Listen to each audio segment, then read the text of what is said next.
Cincinnati Bengals. Brought to you by the new generation of Oldsmobile. Step into the future now at your Oldsmobile dealer. By Budweiser. Beach with age for that clean, crisp taste. This buzz for you.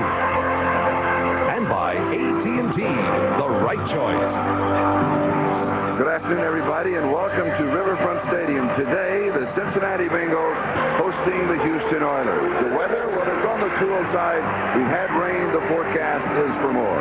I'm Charlie Jones. This is Jimmy Cephalo. If we do have more rain, which team will it help? Which will it hinder? Well, I think with the rain, it usually helps a running attack, and that today is the Houston Oilers. A strong offensive line with good running backs. If there is an advantage, it is to Houston today. Speaking of the Houston Oilers, Warren Moon is back, coming off of that shoulder injury. Played well last week. Yeah, he certainly did. It's important to note that he's only played 5 quarters all season long because of the injury. But Jerry Glanville said to him right after he was injured, in order for us to win a championship, we've got to be in contention when you come back from that injury.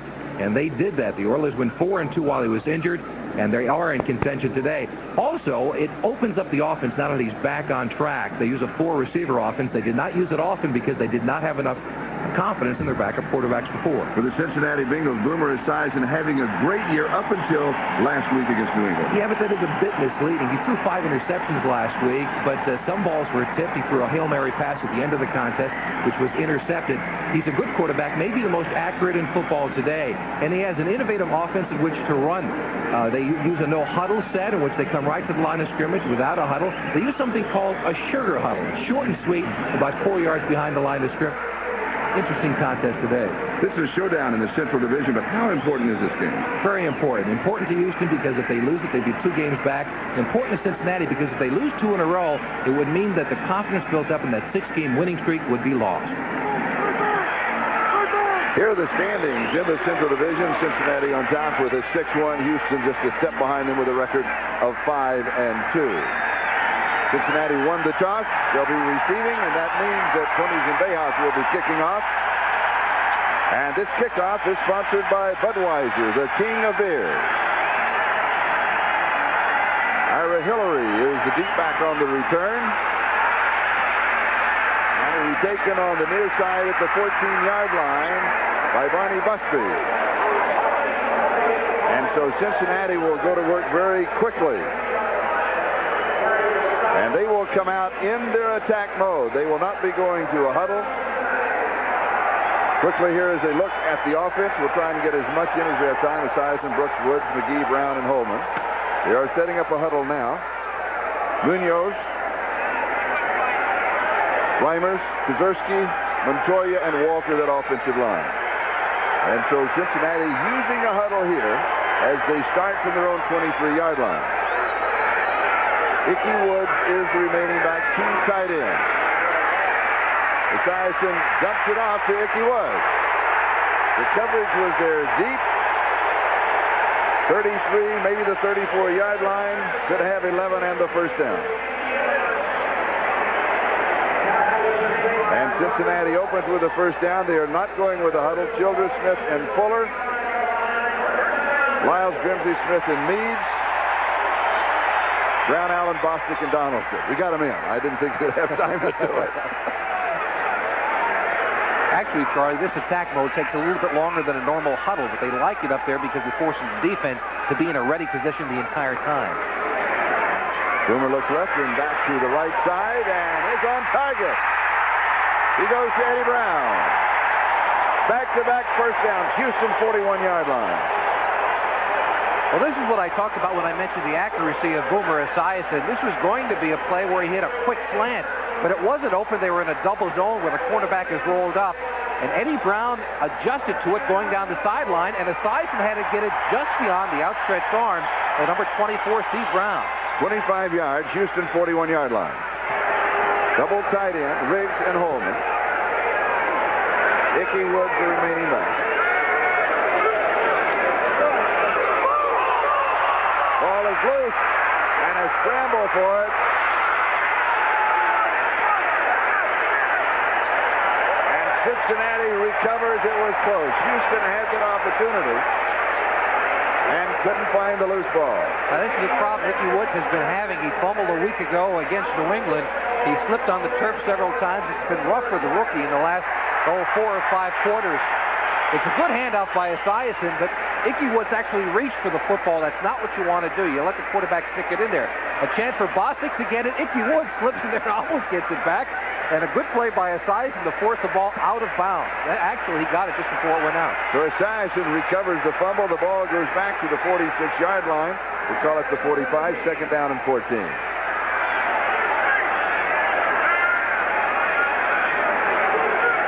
James Brooks is in. He now comes in motion. Esiason to throw. All alone is Brooks at the 35. He's to the 30, the 25, the 20, and out of bounds. James Brooks, who's playing with a broken left hand. Jeff Donaldson finally got him. Only his 13th reception on the year. And this is an obvious mistake by the defense of the Houston Oilers as the Bengals go right back into attack mode. A week ago against New England, the Patriots dropped off about 25 yards deep. Look at all the room they're giving Brooks and the rest of the Bengal offense, but this is a mistake. It's one thing to force Esiason to go underneath. It's another thing to give Brooks 15 and 20 yards at a clip. 27 yards. First down at the Houston 18-yard line. Opening drive of the ball game. We have no score. Ickey Woods back to the line of scrimmage, where it'll be second down, and he's cut down by Johnny Meade. Second down and 10.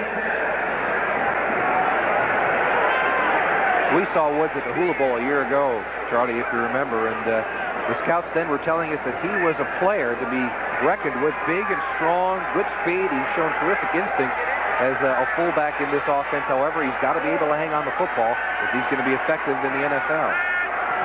Boomer Esiason, 3 of 3, 64 yards. Back to throw. Good protection. Drops it off to Ickey Woods. 10-yard line. Gain of 8. It'll be third down and 2, and Al Smith, the inside weak linebacker, is the man who brought him down. Charlie, usually in the NFL, coaches love to imitate. When you take a look at the New England Patriots of a week ago, the team that beat Sam watching the Bengals, they ran a defense where the big zones were in vogue. They dropped off 20, 25 yards deep. They took away the deep passing game from Boomer Esiason. That's what's happening out there today, but he's learned to take the underneath stuff, and so far the Bengals are having a lot of success with it.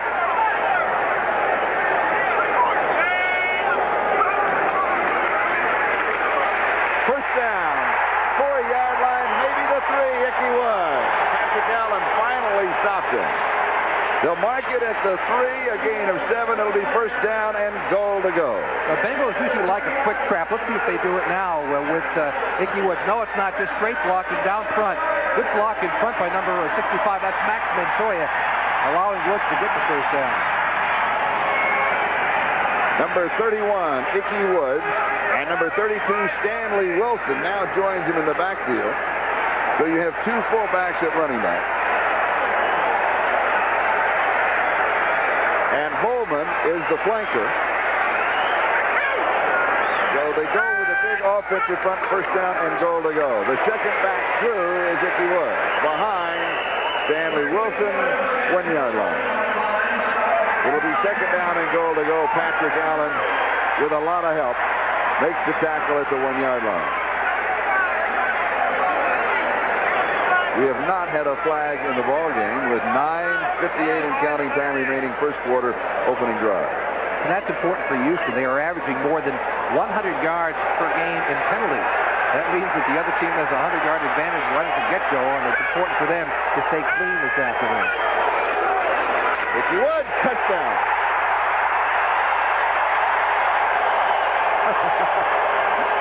I have never seen that kind of a victory dance before in my life. That's the Ickey dance. The Ickey hop.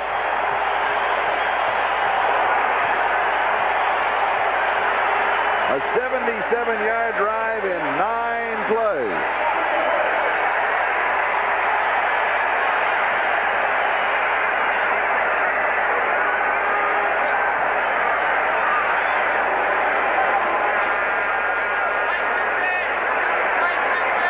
Jim Breach to attempt the point after, and it is good. The score is Cincinnati 7 and Houston nothing with 9:38 left to go. We're in the first quarter.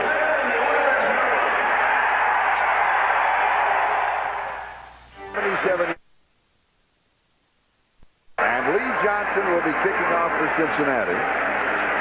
The Bengals possibly the only team in the National Football League to carry 3 kickers. Lee Johnson, Jim Breach, and Scott Fulhaig. Let's go back to the touchdown. Here's a look at the touchdown. The big block by Anthony Munoz, number 78, moving the whole and the entire line, the pile down. He actually plays tight end in this formation on the goal line. And you'll see the block by Holman as well, getting knocked down, but he provided enough of a hole with Montoya's initial block inside to allow Icky to do the Icky strut. Icky stomp. Icky hop. Icky poo. No. At the second time, the ball has fallen off of the tee, and as soon as we get it all set up, this kickoff is sponsored by Budweiser, the king of beer. Lee Johnson, formerly with the Houston Oilers, and he sails a very good hang time on the kickoff, taken a yard deep by Leonard Harris.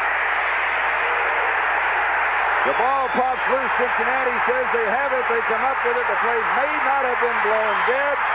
If not, the Bengals are up 13-0. Jim Riggs came up with it.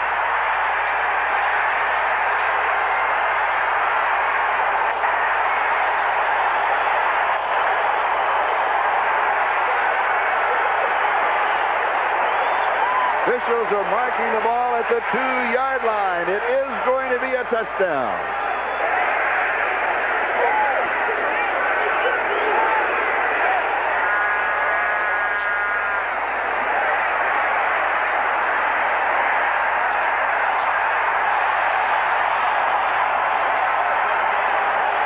But we have not yet seen it obviously is a touchdown because they were marking it for 2. Let's try to find out exactly what happened, why there is such confusion. I'm sure the delay on the field now is for it to be reviewed. Now there's the big hit. It's obviously a fumble. The ball is out. But what happens to it now is the question. Now there's the recovery. He's on the ground and being touched by another player. The ball should be marked right there, Charlie. He was on the ground, leaning on another player. The ball should be down. Riggs does not have a touchdown. Then by review, they should bring it back. Let's see if they do. You're looking for indisputable evidence to overturn. Chuck Heberling is the replay official. See, the rule is that you just have to be touched. It doesn't matter if you're being touched from the bottom or from the top. After further review, Cincinnati's ball on the 19. He was in contact with the Houston man. First down. That's a good call. That is the correct call.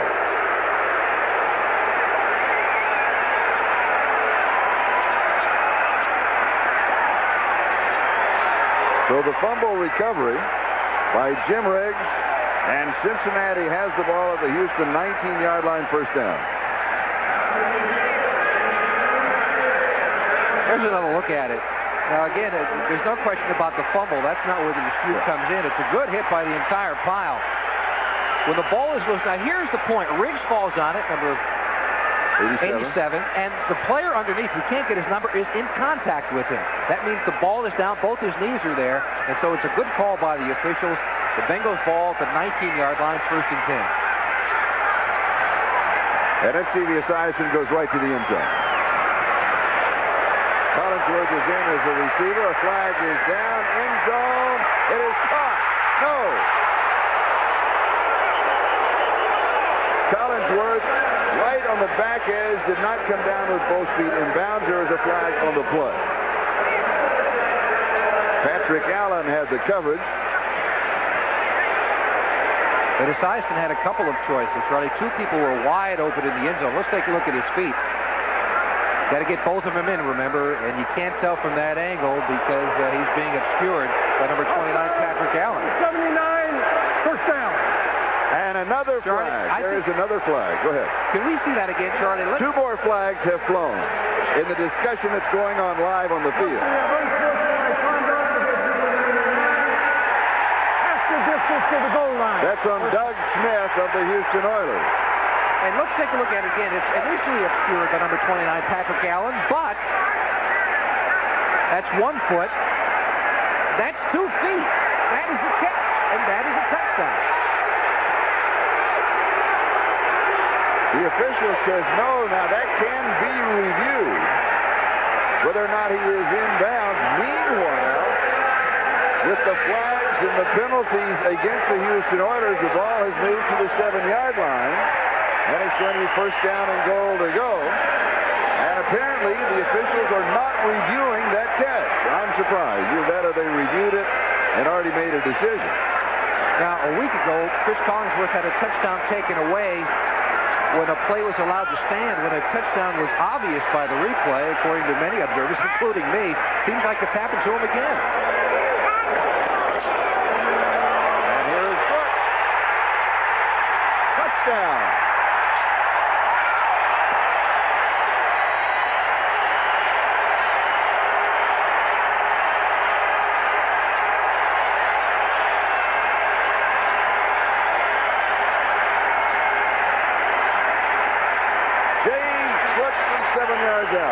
This time the Bengals go to the other side. They went right the first time, left the first time, coming back to the right between Bruce Reimers, Anthony Munoz, and Bruce Kazerski.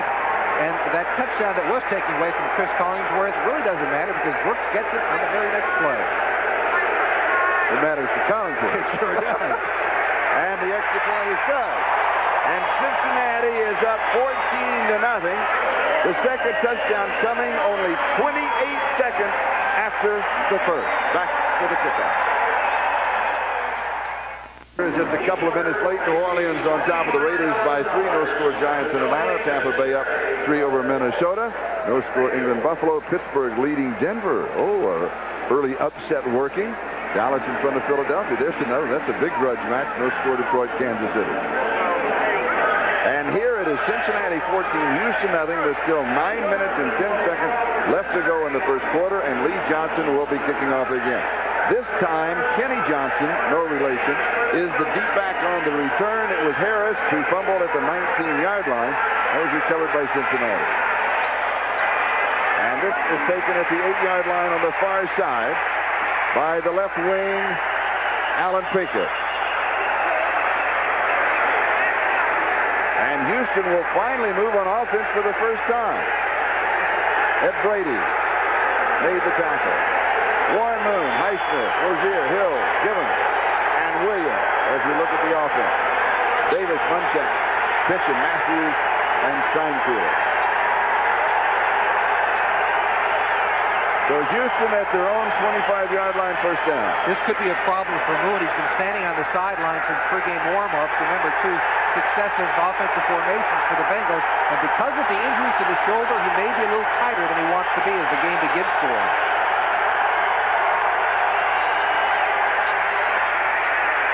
And Moon gives off to Rozier.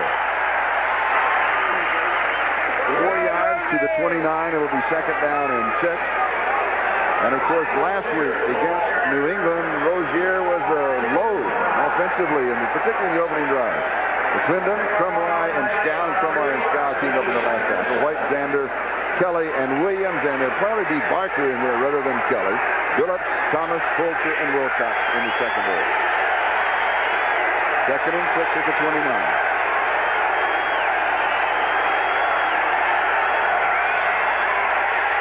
Moon to throw. Good defensive throw. Gibbons the intended receiver. And Lewis Billups was there. Good coverage.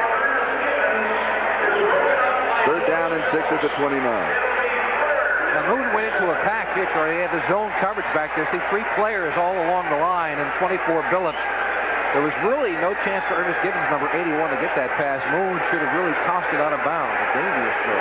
When we talked to Warren yesterday, he said he was hoping to see more man coverage than zone coverage.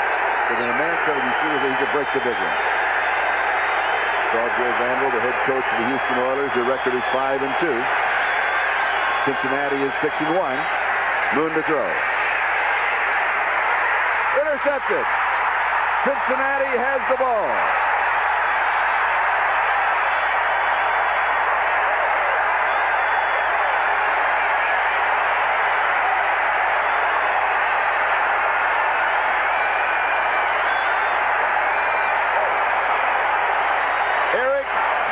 With the interception. You mentioned they wanted more man-to-man coverage. This is not man-to-man. It looks like it, but it's actually a combination zone. You see the safeties standing by to get some help. And that's why Eric Thomas, number 22, is able to step in front of Gibbons, because he's got help from the backside from number 33, David Fulcher. And that is his 4th interception on the year. And Esiason scrambles, pump fakes. He'll go to the sideline.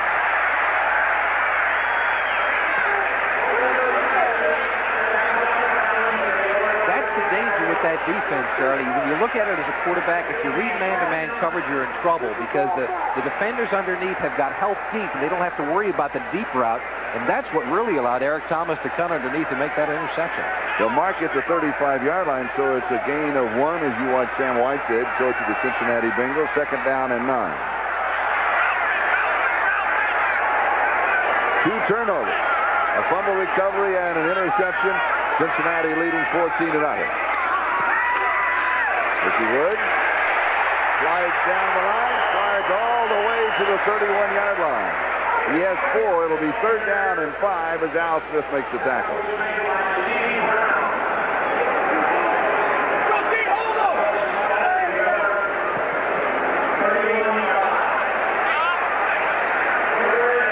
Ricky Woods with the first touchdown of the ballgame, his 7th of the season. Cincinnati in the action mode, not going to the huddle. They'll stay with their offensive personality. They do not want the defense to have a chance to change. Pass is complete. Rodney Holman. And again, it is Al Smith who makes the tackle. He's been the bulwark of defense. Right, when you're worried about a defensive rush, and the Bengals have got to be concerned, because this Houston Oilers team gets to the quarterback. What you do is you roll your quarterback just out a little bit out, and they did that time. A controlled rollout on the part of Esiason. Max Montoya, the big guard out in front of him. That allows the offense to control the tempo of the game, and that defense finds it tougher to get a quarterback when he's in a moving pocket than when he's just sitting back there. Holman comes out. Riggs replaces him at tight end. The 10-yard line and 1st down. Woods a yard, maybe 2. Going to be 2nd down and goal to go. Childress and William Fuller on the tackle. Sam White with the play coming in from the side, and he'll signal it very quickly. And believe it or not, we'll get into this as the game progresses. Sam White just signaled an entire play. Oh, yes, a long play. A long, long play. And it's difficult to see him, but they've got it down to a real science.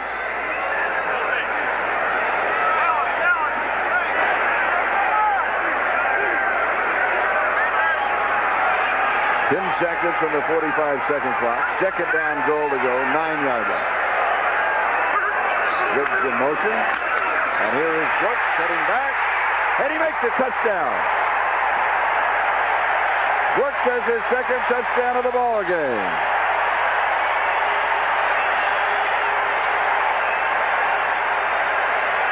His 5th of the year.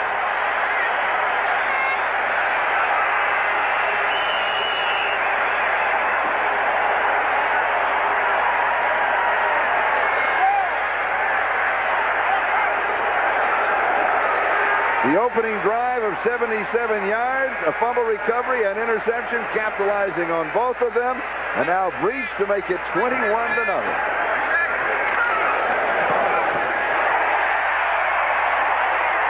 Cincinnati 21, Houston 0, 6:21 left to go, 1st quarter. This is Charlie Jones, Jimmy Cephalo, still 6:21. That is the time remaining in the 1st quarter.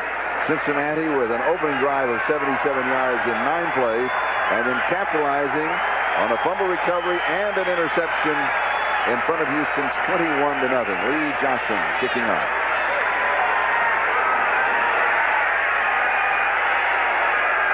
And he's taken on the far side by Pinkett. He's out to the 15, to the 20, down at the 21-yard line, and the flag goes down. They may call spearing against Cincinnati.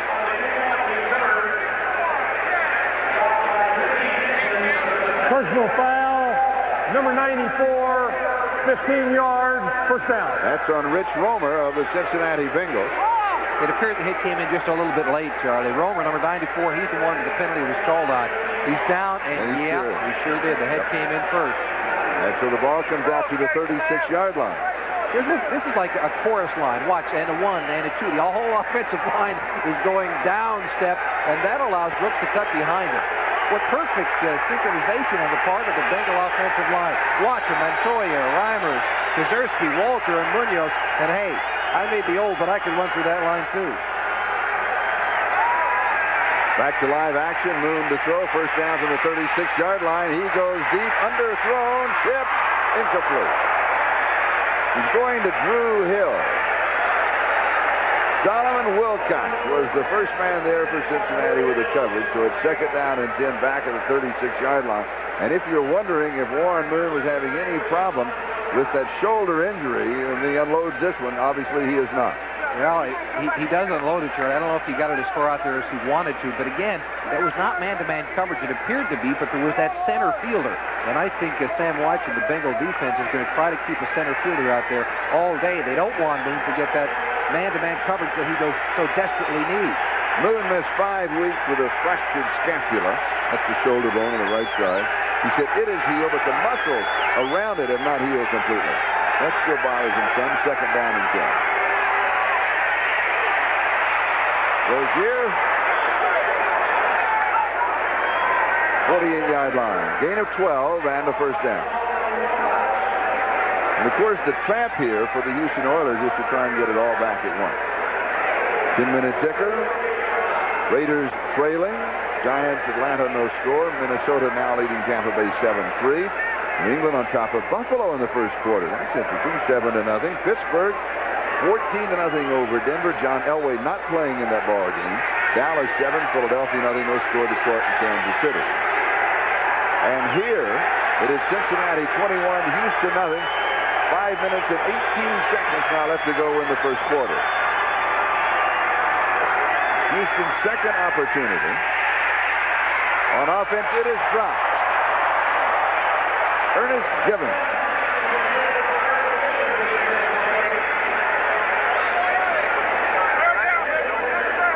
Moon is 0 for 4. And it is second down and 10.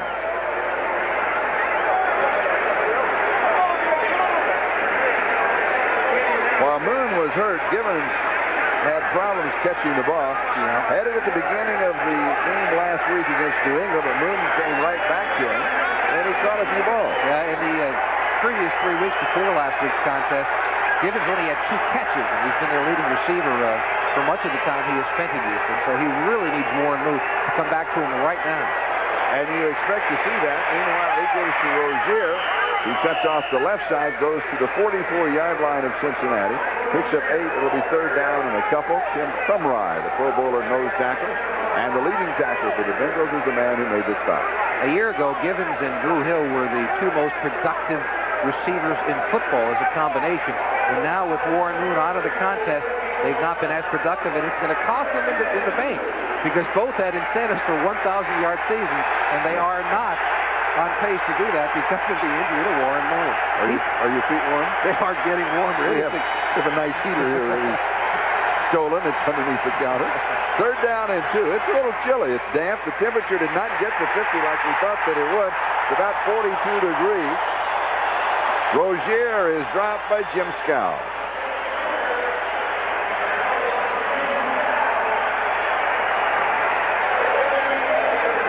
Fourth down and 2, and Greg Montgomery will come in to punt.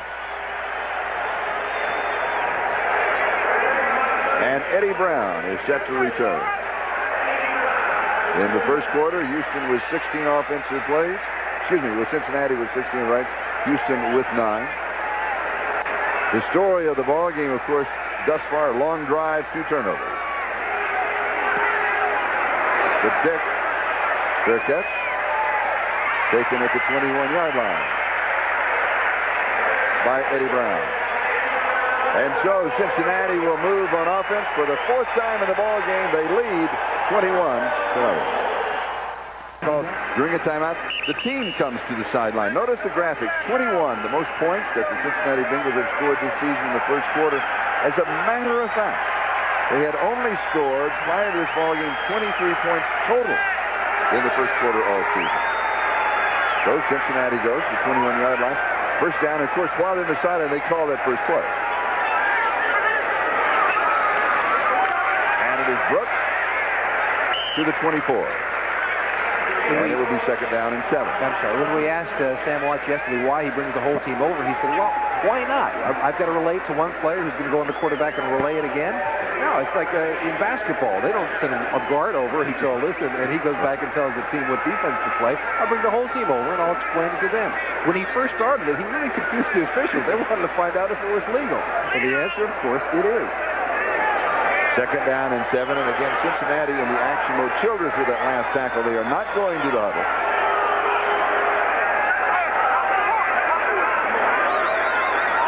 And what they want to do is they want to force the defense to keep the same personnel on the field. Rolling away from pressure and getting a block, and Esiason then goes out of bounds.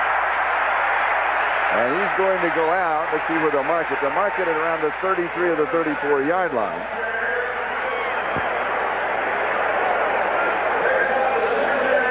It is a first down. Johnny Meade was the man putting the pressure, forcing Esiason to roll out and scramble for the first down at the 34-yard line. Gain of 10. In this action mode, as they like to call it, Sam White has done a little bit of research, found out that they are twice as successful in this action mode than they are when they go into a regular huddle. They score twice as often in this formation, which is highly unusual. But they don't use any more plays. They use about the same amount of time off of the 45-second clock or the 30-second clock. Now, here he's calling an audible, and he's running out of time. 2 seconds now left. No, he's going to call a timeout. First timeout, Cincinnati. And I think Jim Riggs, number 87, the tight end, lined up on the wrong side of formation, so Boomer had to correct it. Now, this will be just a 40-second timeout. It's not a full timeout as far as time is. What it really means is we're not taking a commercial. A reminder to our viewers that we'll be selecting the Budweiser Most Valuable Player for today's game at the conclusion of the game. No commercial? Well, that's the reason it's 40 seconds. Otherwise, it's a bit longer. Yes.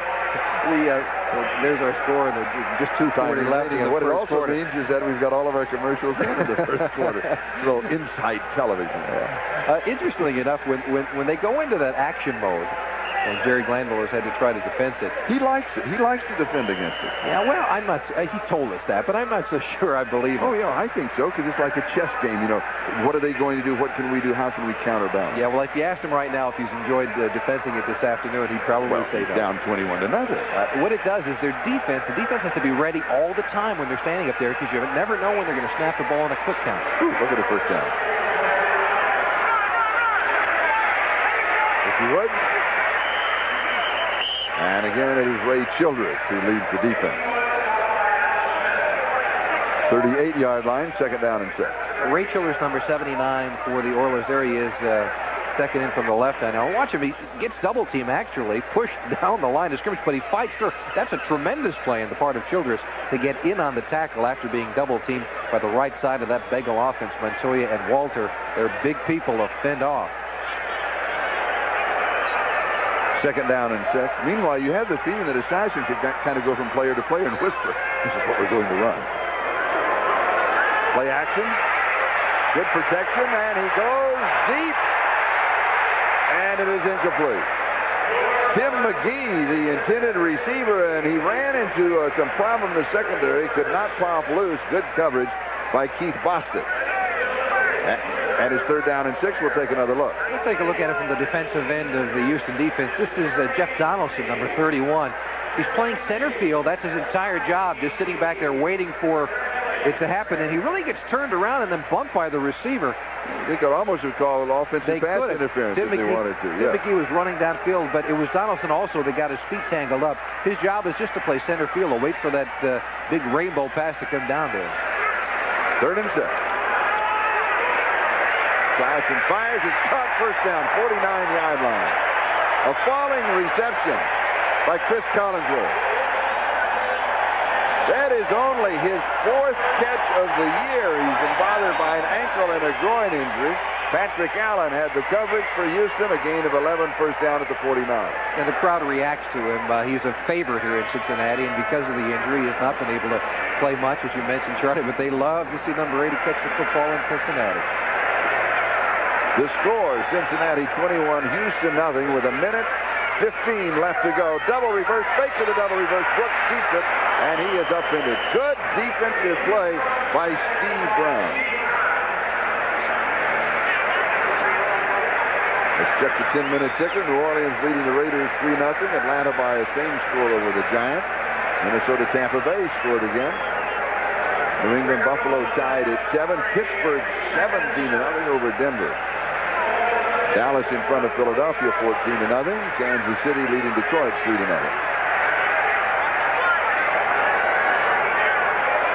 Second down and 7 at the Houston 48-yard line. Play action. Boomer left-hander rolls left. This one got away. It's intercepted at the 20-yard line. Jeff Donaldson.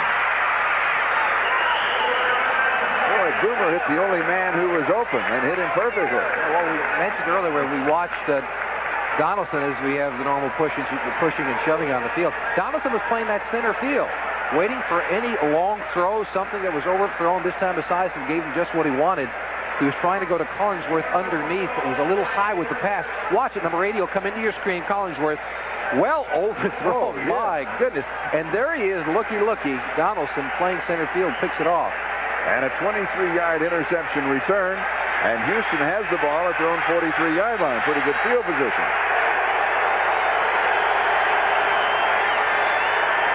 Oilers need to get something going. A touchdown, they're back in the ballgame. It is stolen.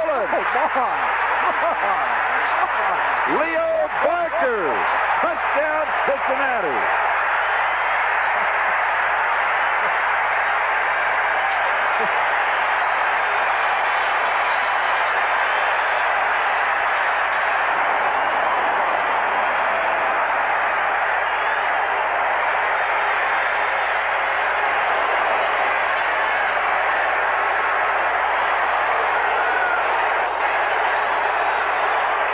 Miami bound. That's the site of Super Bowl. Of the Super Bowl in January.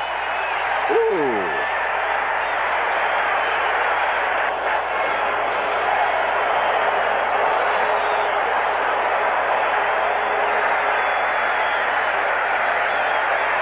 Now to make it 28-0 in the first quarter. Jim Brees. And he does.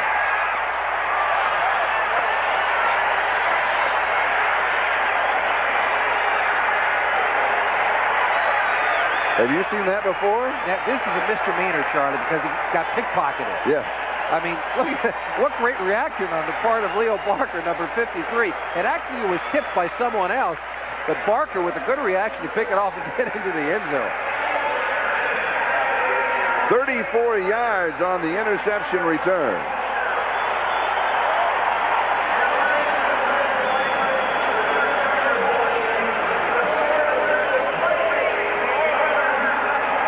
At first, I thought he just reached up and grabbed it. Yeah, I did too, but it was tipped just as Moon was trying to release the football.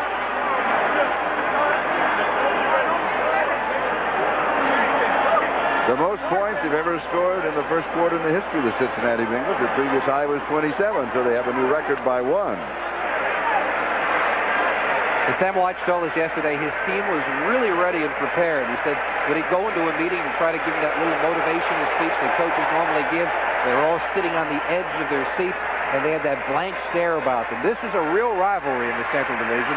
Houston and Cincinnati and the Bengals, as I mentioned in the open of our show, they did not want to lose a second game because it would have taken all of the momentum of that 6-game winning streak that opened the season away from them. 3 turnovers, 3 touchdowns.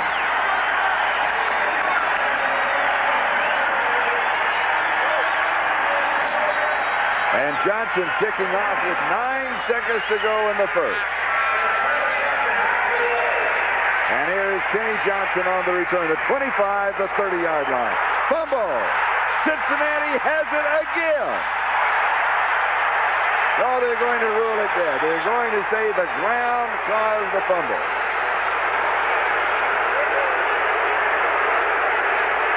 And meanwhile, 000 on the scoreboard. That means time has run out in the first quarter, but not 000 for Cincinnati. They lead 28-0.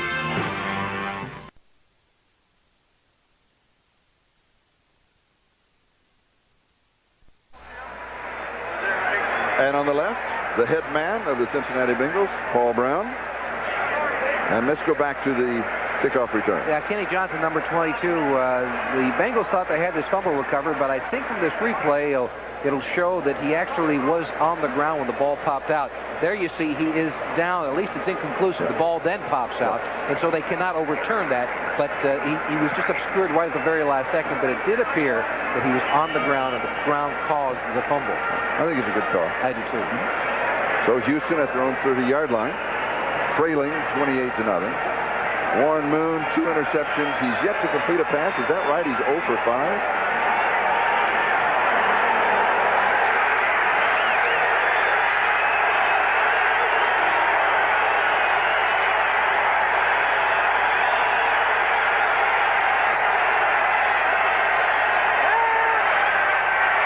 Two-man rush over the middle, and this one is complete to Ernest Gibbons. And he is decked by Leo Barker, the touchdown scoring Leo Barker. And turn around is fair play. The Houston Oilers are in an attack mode of their own, not going into the huddle. It looks more like a 2-minute offense as opposed to the attack. The attack and the Bengals are all bunched together, and actually Sison calls the play at the line of scrimmage. Here it looks like Warren Moon just audible, the normal call. 2nd and 3.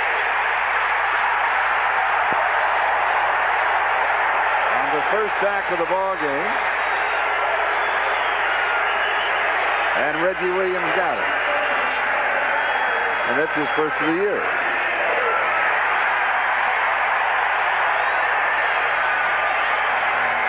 Reggie Williams coming from his strong linebacker spot. Mike Munchak, number 63, on Grand with a good block up front, but somebody did not get to Williams, number 57, and it's Moon with the first time that he's on the back today. This Houston club will have to try and regroup.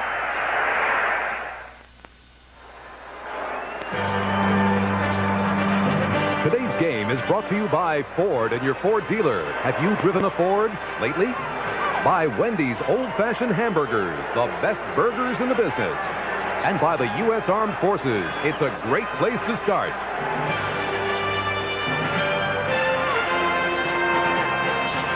This is Charlie Jones, Jimmy Cefalo, 7 in the secondary for the Cincinnati Bengals. 3rd down and 12 for Houston. You expect them to throw. you think?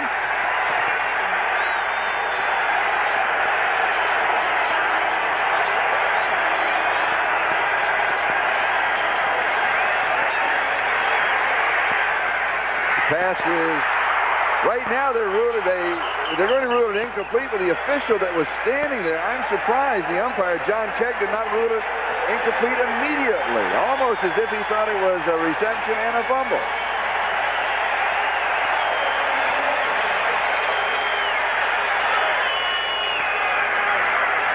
Let's take a look at it. Now, Ernest Gibbons is having his trouble here today. You remember he dropped one early on. This is a clear drop. Oh, yeah. I was just surprised it wasn't called soon. Yeah, from this angle, it seemed that it was a drop right away, but you're right, Charlie. The official closest to the play did not make the call. It was the side judge who made it. Greg Montgomery, the kicker. Eddie Brown set up for the return. Good kick. 21-yard line. And he'll return it to the 30-yard line.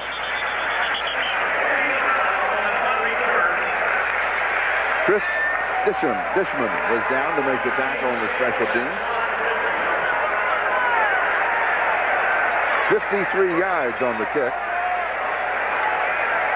And a check of the 10-minute ticker. Saints by 3. Giants, Atlanta still tied. Minnesota leading Tampa Bay. They're all in the second quarter, as we are here.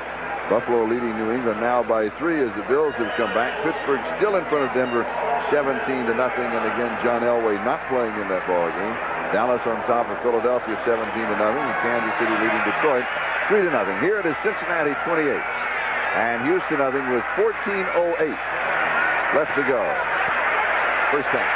Chris Brooks to the 37-yard line. Now this is a contest that the Bengals can try some things out on. I mean, the running game, they want to work on that. They certainly have enough room to do it. If I were Sam Weiss, I would not put Boomer Esiason in any jeopardy. He is by far the most valuable player on this team, maybe in the entire division. And this is a team, the Houston Oilers, that like to blitz, like to get to the quarterback. And so Sam Weish, I think, has got to make sure with this kind of a lead that Boomer Esiason is protected. Second and 3, Brooks to the right side. First down. James Brooks, who has scored 2 touchdowns in the ballgame, has a total of 5 on the year. Anthony Munoz may be the best offensive lineman in football today. Number 78, Watson for the Cincinnati Bengals, pulling around the corner, gets turned around a little bit, doesn't matter, stays with his man, then his man goes down. Maybe with a little bit of help of a grab, but I got to tell you, when you're a good offensive lineman, the hold is part of your arsenal. First down, Cincinnati at their own 42-yard line.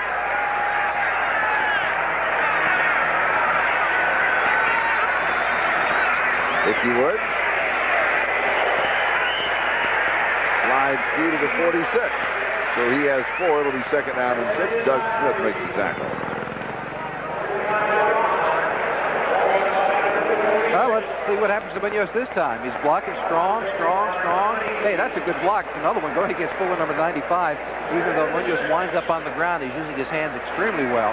One of the reasons why he is considered the best lineman in football, he's huge, 290 pounds. And Sam Weish told us yesterday he can play shortstop for the Cincinnati Reds. That's how agile that man is. Second and 6.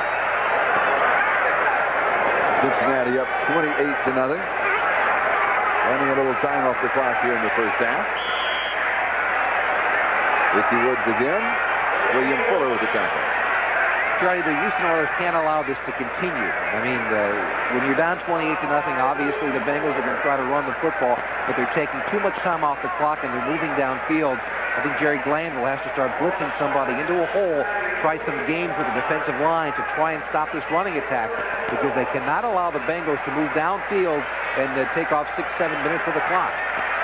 How do you stop a running attack like that? You do some stunts on the defensive line. You blitz a linebacker into a hole. You take some gambles with it, and I think you'll see more of that now by the Oilers. Third and 4. Esiason from the throw, drops it off to Woods. 47-yard line of Houston. See where they spotted it. May be enough for the first down. Robert Lyles with the tackle. And it is going to be just enough for a first down. And when you're hot, you're hot. When it works, it all works. And Weish sending in the play. Signaling it in. Still a lot of time left. 11:20 time remains in the second quarter.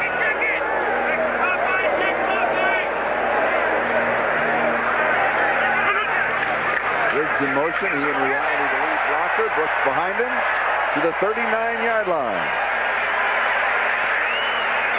James Brooks brought down by Jeff Donaldson. Hey, this is getting embarrassing now. Watch Anthony Munoz this time, number 70 at the left tackle, along with Bruce Reimers, number 75. Blow out the left side of this defensive line. And it's Munoz going downfield on a linebacker, number 54, Al Smith, trying to fend him off. But anytime you can allow Munoz to get downfield after a linebacker, 7 and 8 yards downfield, there's something wrong with your defensive strategy. I mean, why in the world should Munoz get 7, 8 yards downfield before he has to touch someone? Brooks is averaging 6 yards a carry. He has 42 yards on 7 carries. Inside handoff. Icky Woods, the ball is loose, and Houston has it. So Icky Woods fumbles, and Houston comes up with it. And it is Ray Childress who recovers the fumble. And that's one way to stop a draw. Yeah, it sure is. And this is the second time Icky Woods has fumbled today. They were lucky. The Bengals got the first one back, but not this time around. Look at the movement on the defensive nose tackle. They're blowing them out in that sense, but it's Smith, again, number 54, that gets his helmet in. And Icky Woods, the second fumble of the day.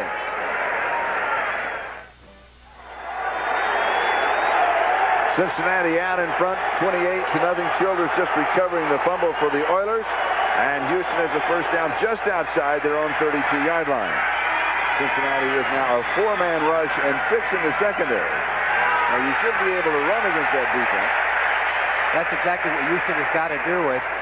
If the Bengals are going to go with that 6 defensive back formation, Houston's got to be able to run the football. Now, Williams, number 57, he's a linebacker, but he's playing down in that 4-man front, coming from the backside to make the tackle. But Houston has got to be able to get more out of that formation. When they see 6 defensive backs in there, what it comes down to is a large lineman blocking against the defensive back. And in that sense, they have got to go ahead and get more yards.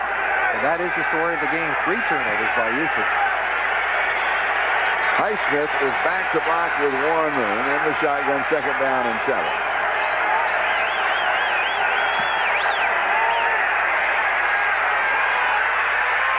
Incomplete. Ricky Dixon had the defensive coverage on Willie Drury. And this is a very good coverage by the rookie. He's out there on an island all by himself, man-to-man.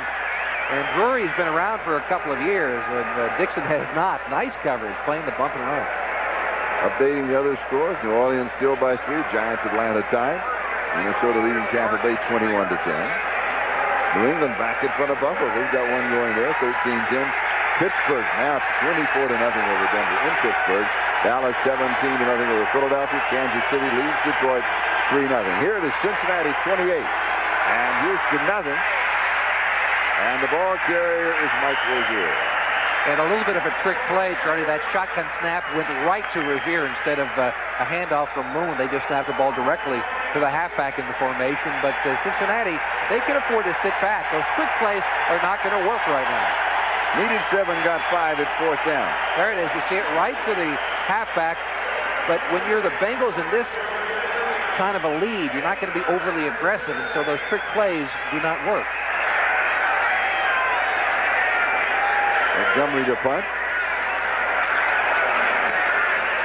Eddie Brown, the return man.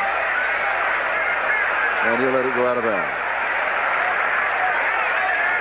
So Cincinnati will take over the football with 8 minutes and 46 seconds left to go in the first half. Leading 28-0. The opening drive, Cincinnati won the toss, went 77 yards in 9 plays. Ickey Wood scoring from a yard out. And then a Riggs fumble.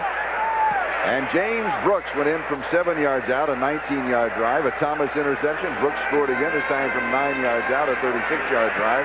And then Leo Barker, the linebacker, with an interception that was just really right off of the hand of Warren Moon. And it's 28-0. He went in from 34 yards out. This game, the property of the National Football League, the Houston Oilers and the Cincinnati Bengals, all rights reserved.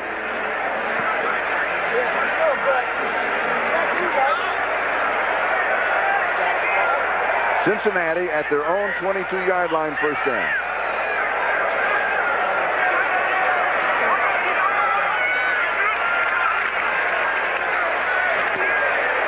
Stanley Wilson, now the ball carrier.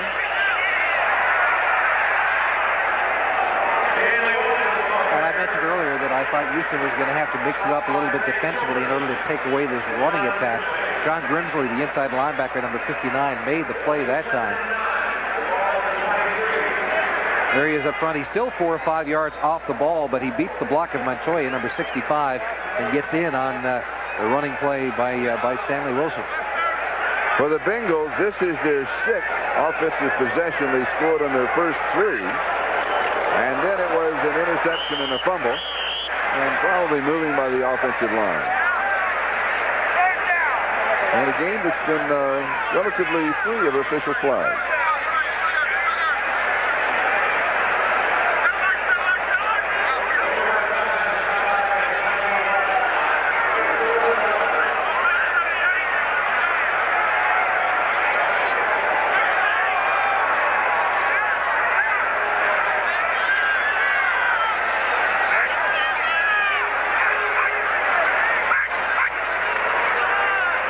It wasn't. It's the loss of the yard. It's 3rd down. Pass is complete, first down. There's a scramble and a follow-up chasing the football. And now they're going to say, one official says, what is it, incomplete?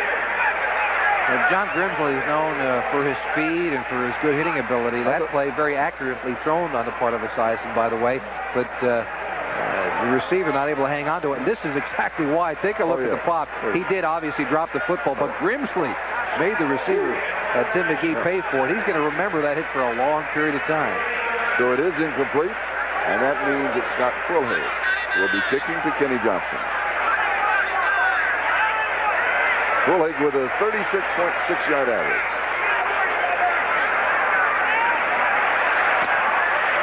Good catch. 34-yard line. 4 yards on the return. 7:31 time remaining in the first half. And we've got a timeout, and Cincinnati has the lead 28-0.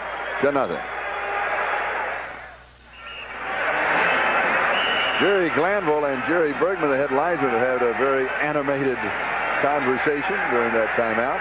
45 yards on the punt, a 4-yard return. Houston has the ball at their own 38-yard line. They've been unable to generate any kind of an offense today.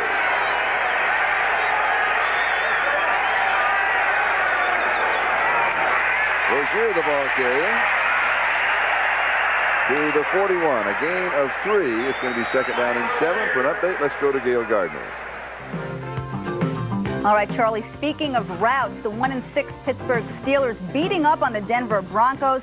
Todd Blackledge at quarterback as he goes 10 yards over the middle to Rodney Carter. Carter also had a 64-yard touchdown run, 24-0 Steelers. Let's go back to Cincinnati.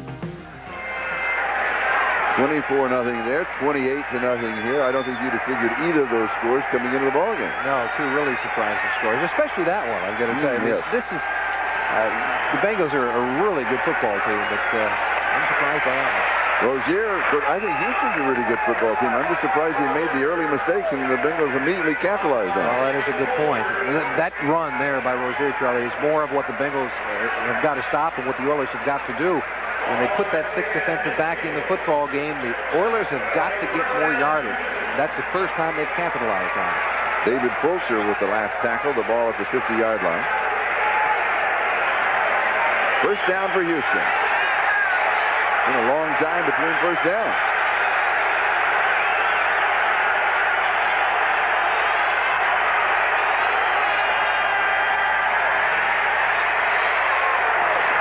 Incomplete at the 40-yard line. Gibbons the intended receiver. Moon's pass was low. Charles Zander had the coverage. Second down and 10. Fulcher was also there. Moon, you mentioned earlier, Charlie, when you spoke to him yesterday, he had problems with the muscle surrounding the bone that was healed in his back. Let's see if we can't pick anything up off of his motion, because he has not been successful today. Seems a little bit tight. Well, his motion is fine, but he's moving his feet as he goes along. One of the old stories about Warren Moon is that he got a little nervous in his pocket and moved his feet as he was trying to throw the football, and that took away from his accuracy. He's gotten away from that in the past, but maybe the lack of experience this season has made him get back to that.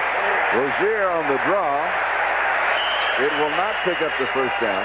It'll go to the 45-yard line. It'll be third down and 5. Wilcox and Fulcher with the tackle. That is the time remaining in the second quarter. Cincinnati 28 and Houston nothing. And Warren Moon has completed only 1 of 8 passes that good for 7 yards. And on third down conversions, they were 0 for 4. So the defense of Cincinnati has really shut them down. On one side, the other side, they got behind so quickly because of the turnovers. Is that they became very predictable. They had to throw the ball. That's true. And Warren Moon has had a couple of receivers drop the football. Ernest Gibbons has had 2 drops. Third down and 5, 6 in the secondary.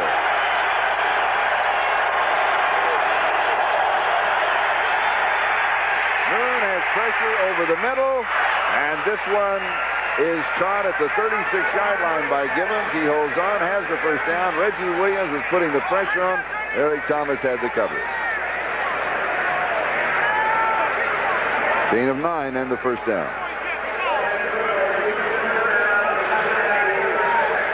Gibbons went in motion to the left side of your screen. Then he tried to get caught up in all of the nonsense inside and cut back across the grain. Did so, and nice play on that part. But take a look at what happens to Warren Moon after he gets rid of the football. That's Jason Buck, 99, going to him. And that's also Reggie Williams, number 57. Yep, put him down. And he hit down on that right shoulder. Doesn't seem to bother him, so that is good news from that standpoint. Time remaining first half. Alonzo Highsmith, as Reggie Williams was the first man to him, and Wilcox the second. And it's important for the Oilers to get on the board before the end of the half. Going in halftime with a big goose egg up on the board, there's nothing more demoralizing than that.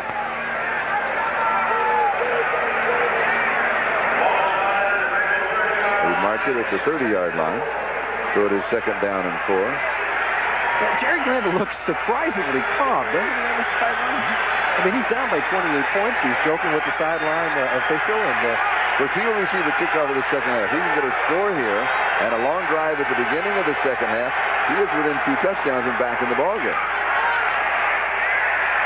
Rozier.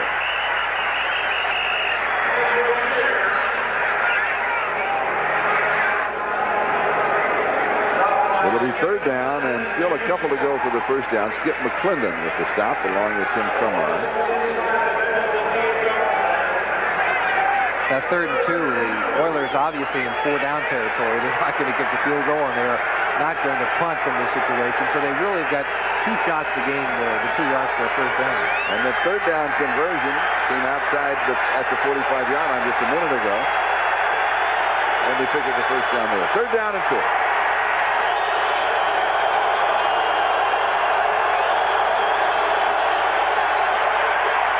Play action. Moon throws. The pass is complete. It will be a first down at the 19-yard line. And it was Jamie Williams, the tight end, brought down by Solomon Wilcox. And we'll look at the scores of other games.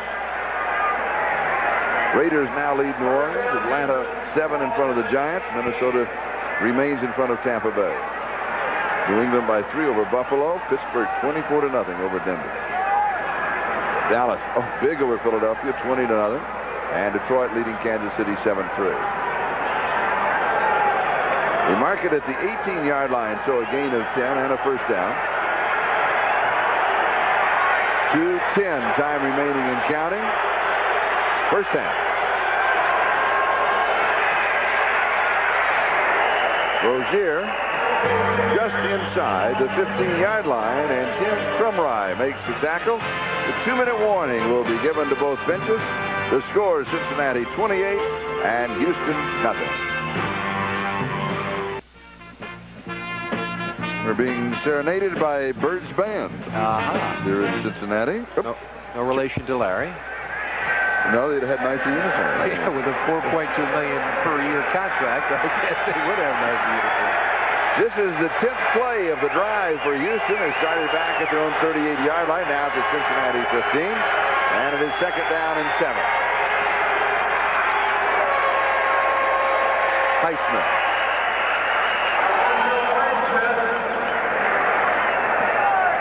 Mark it for 4. It'll be third down. A little over 3 to go for the first down. Carl Zander with the tackle.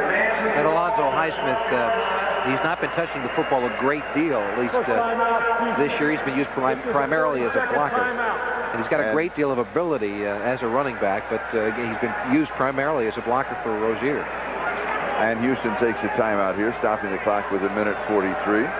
Can the Oilers get back in this ball game? Well, I know when I said if they could score here, opening drive of the second half and score there, 28-14. They're back. You had this credulous look. Yeah, I really did. Because I know you did. Yeah. I think that not only being up by 28 points, but it changes the entire philosophy. The Bengals in that zone defense, they can put 6 defensive backs and sit back there. And the Oilers have got to get some extraordinary turnovers in order to get back into the football game. And at halftime, Bob, Ahmad, Gale, Paul, and Frank. That's the basketball team. It sure is. And they will be updating all of the highlights, scores, and look forward to the games in the second half of the doubleheader on NBC. Boomer Esiason and the Cincinnati Bengals in front of Houston, 28-0.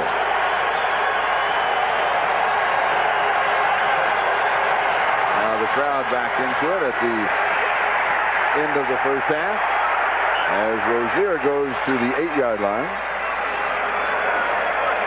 Perhaps the most important person in a 3-man line is the nose tackle, Charlie, and the Bengals have maybe the best in the AFC. Watching number 69, Tim Crumry, fending off the center, that's Benison, and going down the line, getting part of the tackle. Usually a nose tackle, his only job is not to get beaten up too badly, because if he can maintain the line of scrimmage and just stalemate things, then he's won his job. But Tim Crumry is different. He not only fends off the tackle, he gets involved in a lot of them.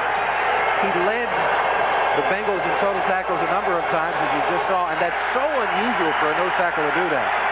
4th down and 1 with the clock moving, and either a miscommunication, some kind of a hesitation. Warren Moon then took a timeout, but 20, maybe 30 seconds came off of the clock. A big mistake by Warren Moon and the Bengals, especially in a 4th down situation. If they make the 1st down now, they've got to get back to the line of scrimmage very quickly and get set. And they've got it. Usually, when you're down there, if you had no timeouts remaining, and it was a 1st down play, he'd go into the end zone. It's either touchdown or incomplete. You don't worry about the timeout. Obviously, they're not going to go for the field goal. But because it's 4th down, this presents a great problem for them. I mentioned the doubleheader games that they'll take a look at second half. The Jets at Miami, Seattle at the Rams, Cleveland, Phoenix, Indianapolis at San Diego. So stay with us here on NBC, and you'll be watching, most of you at least, will be watching one of those games. This season, the Oilers' 4th down conversion record is 50%, 4 of 8. And Rozier has the 1st down as he goes to the 5-yard line. There will be 1st down and goal to go. And that is their 40-second timeout. Their final timeout of the half.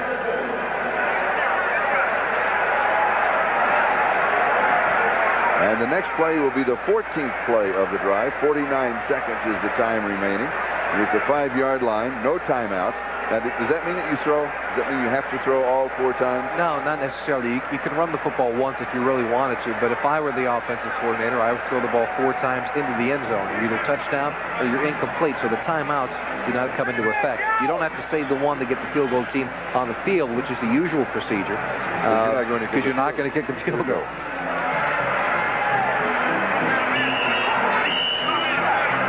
If you are going to run, and you do want to run on 1st down. I'm sorry, say it again? If you do want to do it, were you taking a nap? Did you lose me? I was listening to our producer, Kenny. Could I introduce myself to you? I can't remember what. Oh, if you're going to run, would you run on 1st down? Yes, I would run on 1st down because you've got the whole 49 seconds left. If you're running 2nd and 3rd, there's less time on the clock. I wanted to make you look good, and you took a nap on me. What can I tell? And it's 1st down, and here's Rozier, and he scores. So Mike Rozier has scored his 5th touchdown of the year. And Houston is finally on the board in a 62-yard drive. And that was so very important for this team. If Houston had gone down here at the end of the half, down 28-0, and did not come away with the touchdown, this game would have been over. And the morale would have been so low going in at halftime that I don't know if Rozier and Jerry Glanville could have boosted this club. But now with a touchdown, as you mentioned, Charlie, it opens the door, but just a crack. Extra point by Tony Zendejas is good. And the score is now Cincinnati 28 and Houston 7. We have 43 seconds left to go in the 1st half. Do we see an onside kick? I don't think so. I think I kick it off. Because what you do is you open the door for the possibility of the Bengals going in for a field goal or something, and you like this momentum. You want to keep it. Here's the touchdown. We said running on 1st down with about 50 seconds left. It seemed to have caught the Bengals a surprise. Williams, excuse me, that wasn't Williams. That was number 53, Leo Barker, was off the ball 5 yards or so, and looked like he was looking for the pass play.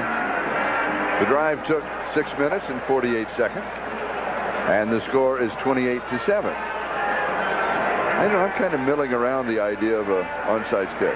Well, I thought about it for a second as well, but if I were Jerry Glanville, I'm thinking we finally got a drive going in this football game. We got 7 points on the board. Momentum, while not totally in our favor, is at least smiling upon us as we head toward halftime. If you try this onside kick and they go down and kick a field goal, get any points out of it, again, this ball game is over. Yeah, but you're down by 21. Right. Now, Cincinnati agrees with you as we look at the drive. The good hands team is not there. They have 5 men up front, including Chris Collinsworth, who is only the hands player in case there is an onside attempt. Zendejas will kick on. And Hillary from the 9-yard line on the return, and he is 10 yards to the 19. Richard Johnson makes the tackle. And we now have 39 seconds left in the first half, and I would therefore assume that Esiason would just down the ball. Yeah, I would just take it to a knee. I mean, they've got to be absolutely thrilled, and their wildest is the kind of thing you dream about. You know, during the week, you think about the game so hard that you dream about it often. Well, you dream about going in at halftime up 21 points. So don't get greedy. Just sit down on the football.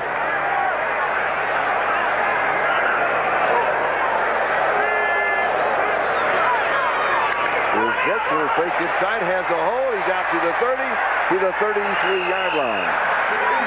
And now, of course, with the 45-second clock, it has already started its count. No, Cincinnati's taking a timeout. They sure are. Maybe there's more to this rivalry than we realize. Well, you know, this is. I mean, this is almost a, you know, in your face type of. Well, I don't think so. I think I don't agree with the philosophy behind it, but this is not running up the score. You can't run up the score at the end of a half. Well, if you can, if you score a touchdown. No, because they need to score more points. It is not inconceivable that Houston would not score 28 points in this football game. However, the thought is the Bengals have got to score more points, but not at the end of the half. My thought is it's a difference in philosophy than Sam Weich's. I think you're happy going in with 21 at the end of the half, and you just go in and run out the clock. But apparently he wants to get more points right now. Brooks picking up 14 yards with Bruce Cossett, you saw, one of the assistant coaches. 33-yard line.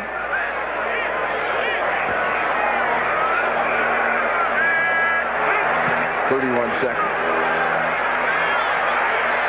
Boomer throws, pass is complete at the 45-yard line to Eddie Brown. And Cincinnati will take another timeout. Gain of 12 and a first down. Cincinnati, 40-second timeout. Well, the other point, Charlie, that we mentioned, Boomer Esiason is so vitally important to this team. You want to keep him healthy. I mean, you're up by 21 points. And take a look at who's in the backfield for the Bengals. They've got two tight ends. I've never seen that before. Rodney Holman, number 82, is a tight end. He's playing running back. And still they get to Esiason, and that makes me nervous if I'm a Bengal fan.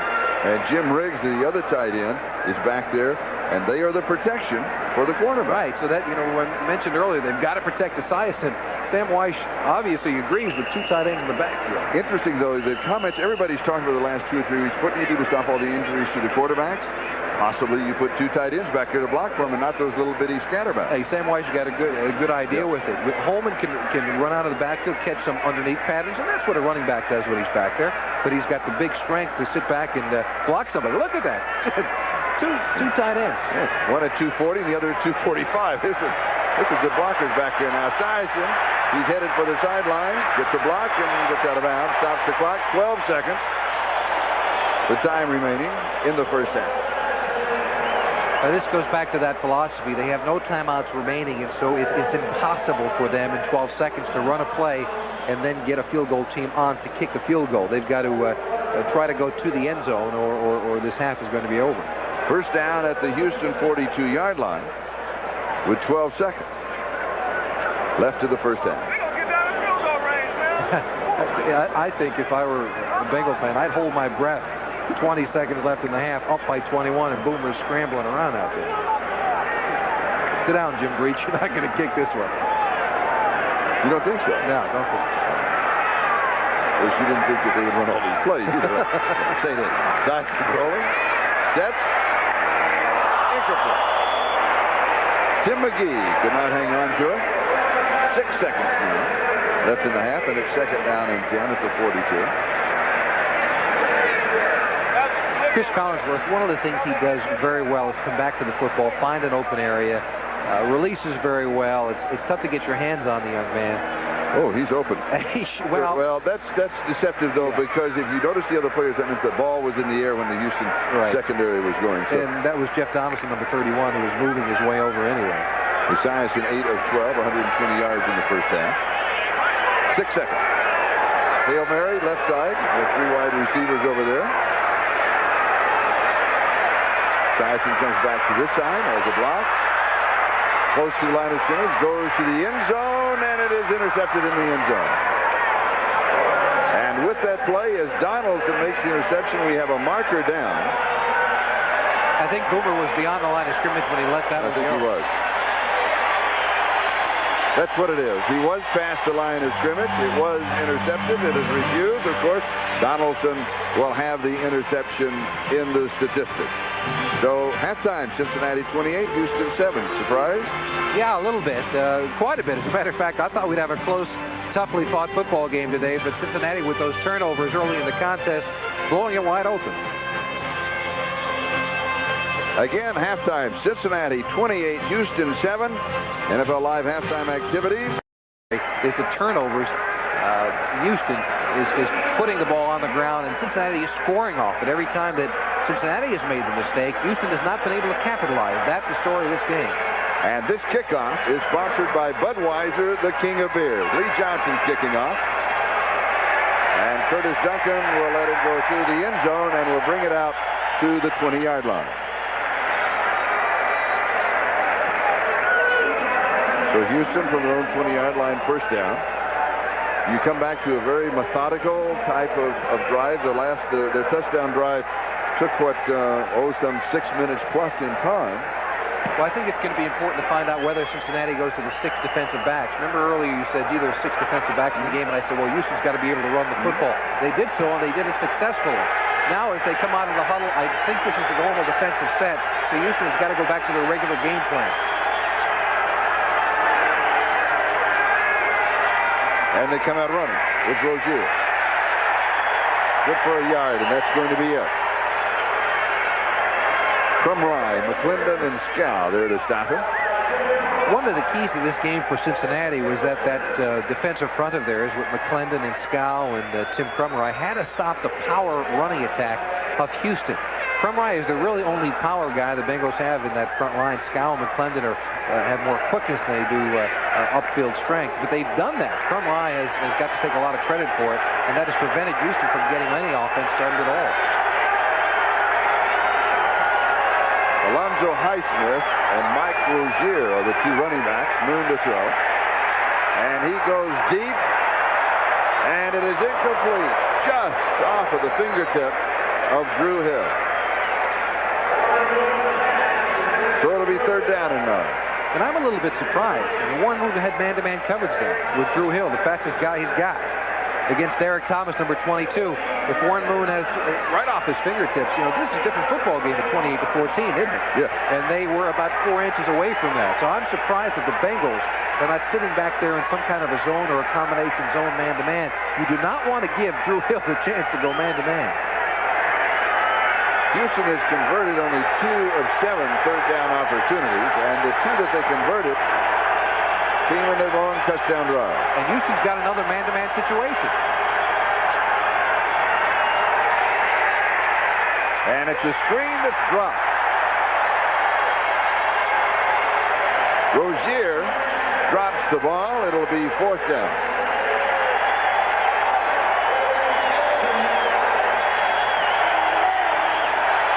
Not a very auspicious start to the second half. No, not really. Warren Moon, the worst play you can run on man-to-man coverage is a screen, because you've got a linebacker staring at the running back who's trying to get lost in the crowd with the offensive line. That's one of the reasons that didn't work. The other one is that the running back's got to catch the football.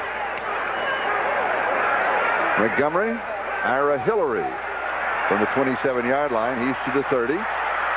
And a return to the 37-yard line. So 10 yards on the return.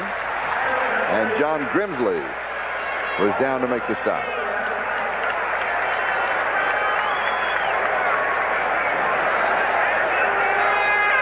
"52 yards on the punt, an 8-yard return." This is the sugar huddle, Charlie. Notice they're only 4 yards off the line of scrimmage. They've talked about what play they want to run, but Boomer wants to say a couple of the words of instruction to them. So they stand just 4 yards behind. They go right to the line of scrimmage and snap the football. Another innovation by Sam White. And it's called sugar huddle because? It's short and sweet. Sweet and low? Oh, I chip it through.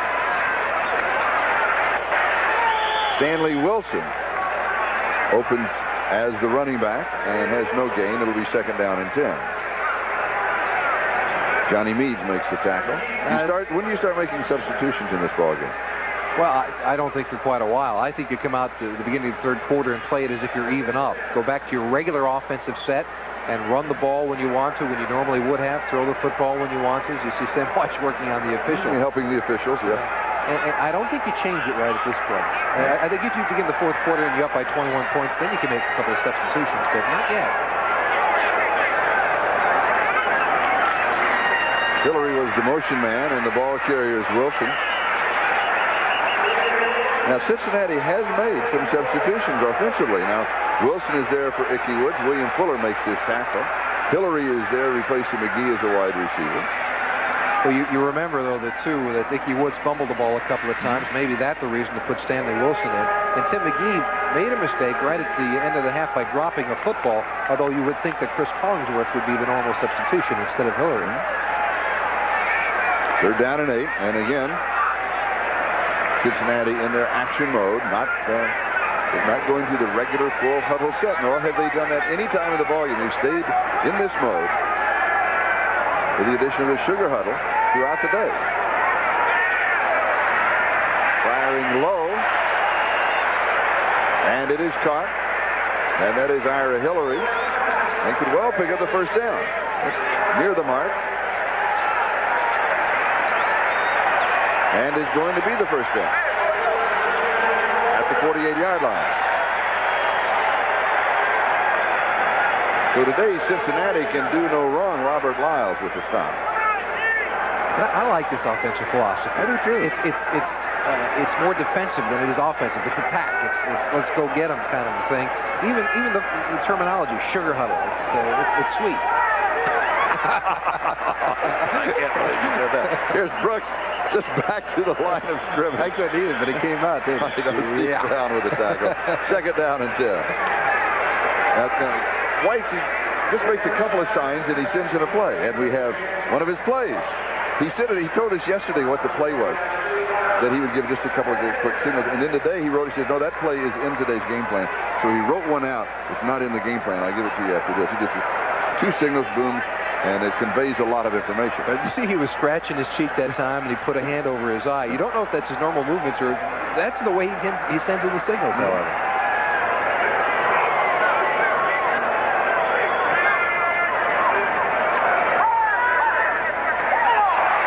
McGee diving for it.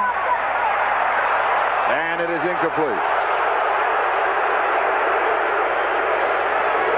And it's going to be third down and 10. Now that... And he sends in a quick signal. The play could be as complicated as this. Detroit, right flip, Z-right, 21, Candyman Camel on 2. And that's just from maybe scratching his cheek and rubbing his nose or something like that. He said once in a while he'll have an itchy nose, and if he does it, somebody's, oh, you coach, you scratch. He said, well, we're going deep again. I like that Candyman Camel. It sounds like a song. Third down and 10.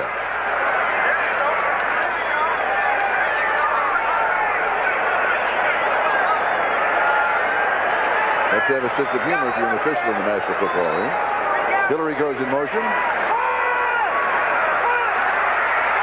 Boomer's in trouble. The pass is complete. Boomer is down. The pass is complete to Stanley Wilson. And Wilson gets only to the 50-yard line. And it will be fourth down and 8. William Fuller makes the play. Now, Boomer does go down. That Childers number 79, but that's not the one who gets to him. It is Smith, number 99 on the other side, Doug Smith. And Boomer seemed to complain a little bit to the officials, saying, wait a minute, I got rid of the football. The rule is 1 step. The lineman has to be within 1 step and then stop the progress whenever he can. It seems, to be perfectly honest, that Doug Smith was well within the rules there. They ruled it grasp and control. So there's a sack, and the line of scrimmage then becomes the 38-yard line. And Fulhaig will be kicking to Kenny Johnson. Oh, good kick. Taken at the 19-yard line and out of bounds at the 20. Good coverage by Cincinnati as Ray Horton was down for the bingo. Cincinnati leads 28-7. Today's game is brought to you by Mazda and the exciting new Mazda cars and trucks for 1989. By Coors Light, there's no slowing down with the Silver Bullet. It's the right beer now. And by Apple Computer, maker of Macintosh personal computers, giving you the power to be your best.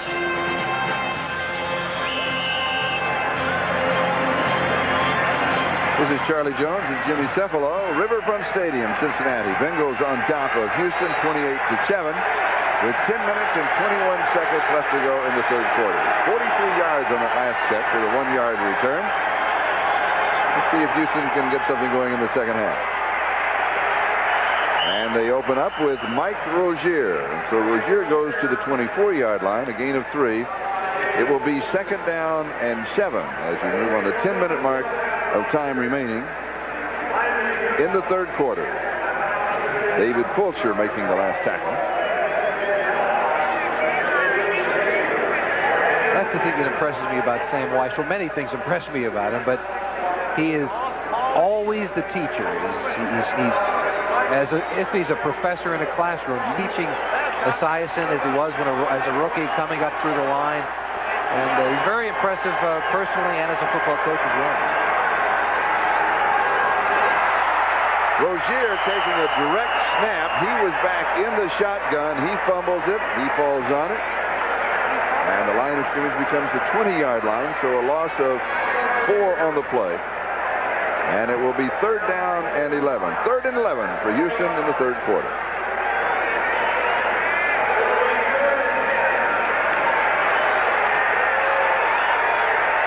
Jim Crumry was there to cover Rozier immediately. Third down conversions, Houston only 2 of 8. And this is third and 11.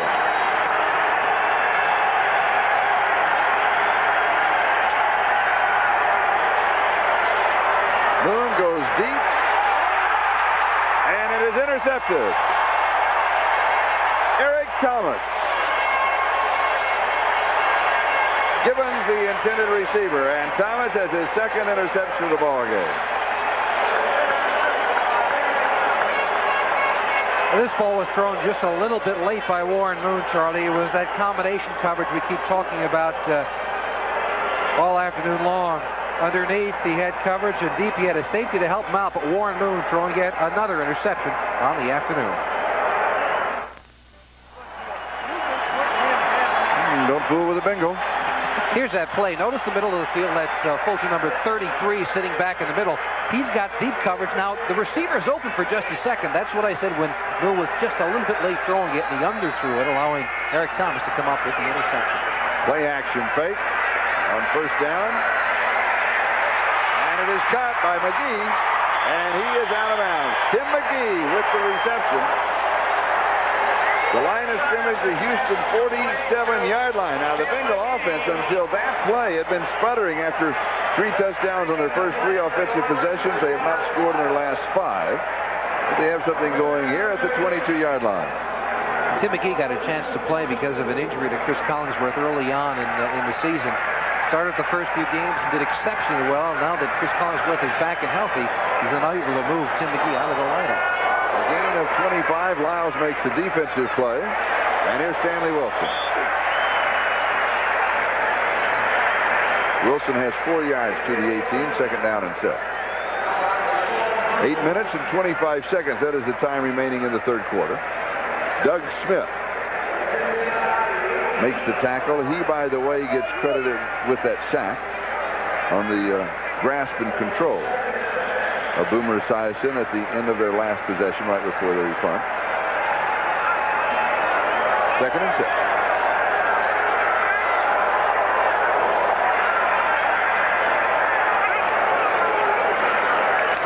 Right side, here's Brooks. Tips the tackle, touchdown. For James Brooks, his 3rd touchdown of the afternoon. He got away from Steve Brown.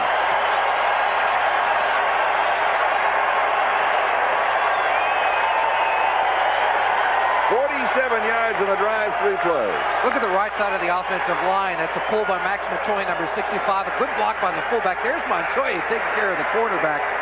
And when you get rid of the force by the cornerback, it's all Brooks from then on. He slips the tackle. I believe that's Donaldson, number 31, going by. And touchdown number 3 on the afternoon for the little man, James Brooks.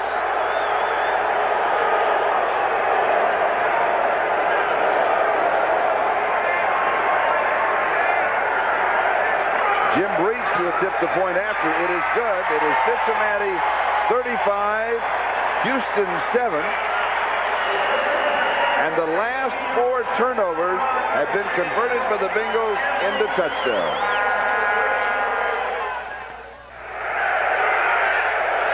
This is Charlie Jones and Jimmy Cephalo. The 3 return men from the Houston Oilers have been changing position.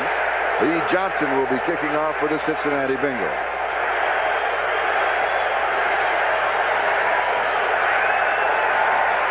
This kickoff is sponsored by Budweiser, the king of beer. And this will be down in the end zone. With the touchback, we'll bring it out to the 20-yard line. That touchdown by Brooks was really could be attributed to the offensive lineman. Give him a point apiece for this. Montoya, number 65, with the pull, just takes care of the poor defensive back. That's Bostic trying to keep him inside. And then it's actually Steve Brown, number 24, who comes across trying to make a final tackle on Brooks, but Brooks does the rest of it by himself. Give 1 point for each 5 linemen and another one to Brooks on that 6-pointer. 3 touchdowns receiving coming into the ballgame. No touchdowns rushing for Brooks. He has 3 rushing here. And against the 3rd best NFL team against the rush. First down Houston at their own 20-yard line, trailing 35-7 against the 3-man rush. He drops it off to the right side. And this is Alonzo Highsmith who goes out of bounds with David Fulcher there for the Cincinnati Bengals and Leon White. Check of the scores. New Orleans and the Raiders. Good ball game. 10-6 in the 3rd. Atlanta now in front of the Giants by 10.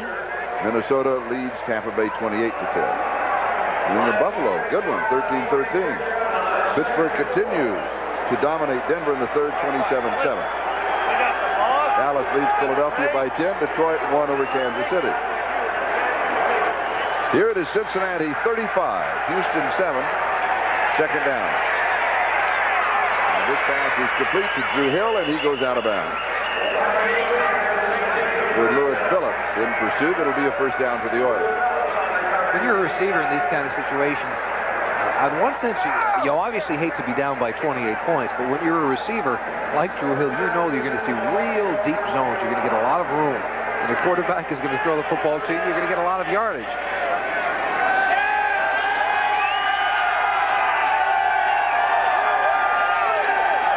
Think they know the camera's on?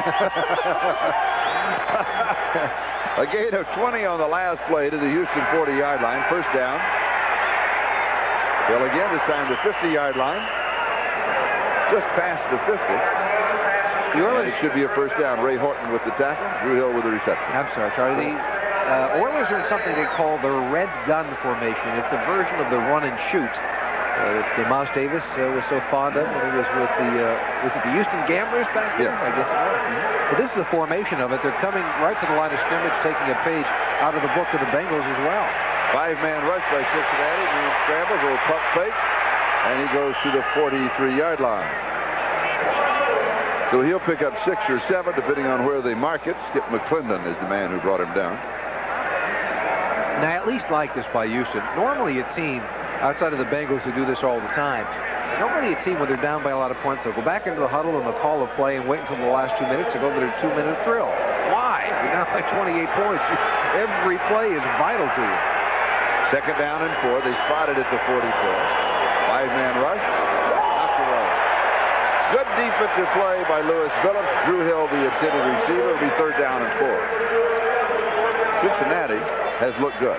They really have in every aspect. Defensively, Billups and Eric Thomas on the corners can look exceptionally well, doing a good job against Ernest Givens and Drew Hill.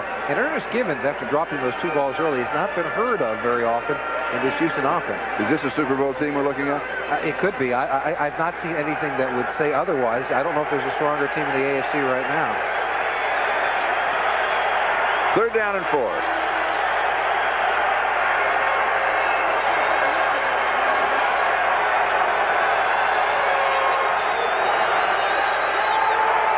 Three wide receivers on the right side. The draw, Alonzo Highsmith.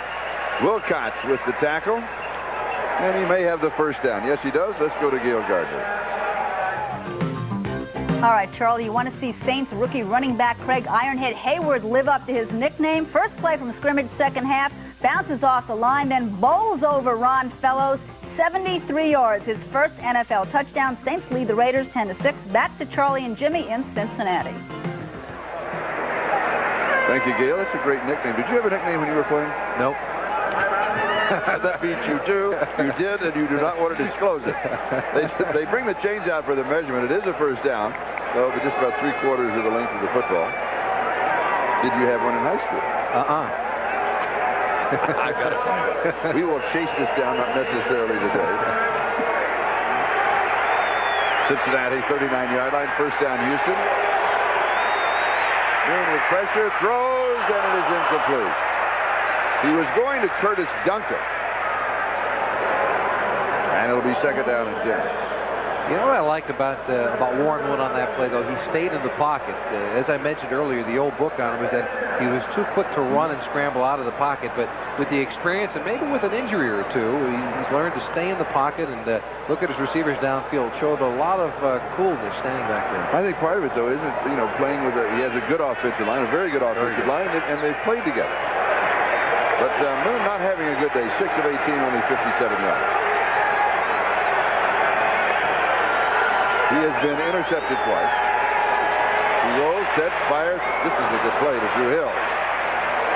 27-yard line. Picked him up. Phillips and Wilcox with the tackle. 12 yards, first down.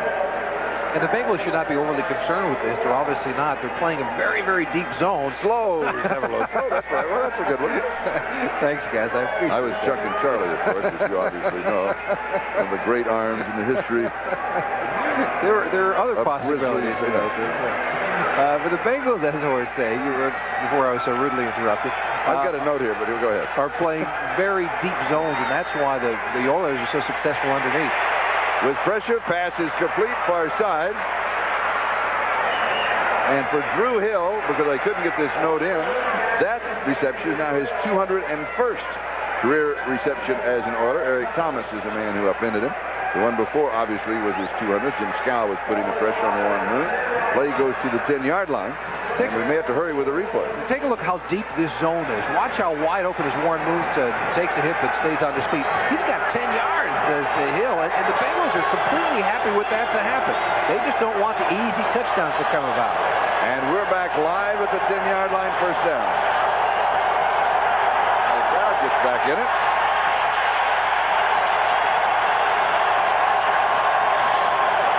Moon looks to the end zone, has pressure. It is caught, touchdown, Houston. Willie Drury with his first touchdown reception of the season. And it was an excellent pass pattern by Willie Drury. He sold the post pattern and then came back to the flag. And Warren Moon had every bit of confidence that he'd be there because he danced around and spent some time on it. Now watch him. Drury is going to the post. He's faking to the post. Warren Moon buys him. There he goes. See, he fell down, but had a good enough move. He could get back up, go back to the corner, and still make the touchdown reception. Working against number 29, Ricky Dixon, the rookie. And Houston put together an 80-yard drive in 10 plays. And the extra point is good. The score is Cincinnati 35, the Houston Oilers 14. 4:24 left to go. We're in the third quarter, and we'll be back to the kickoff. 4:24 time remaining, third quarter. Now do you onside still? Yeah, I think about it now. I don't think it's a bad call at all. Down by 28 points. Why not? Or by 21 points, rather. Cincinnati does not have their hands team in. They look for the regular kick, and they get it.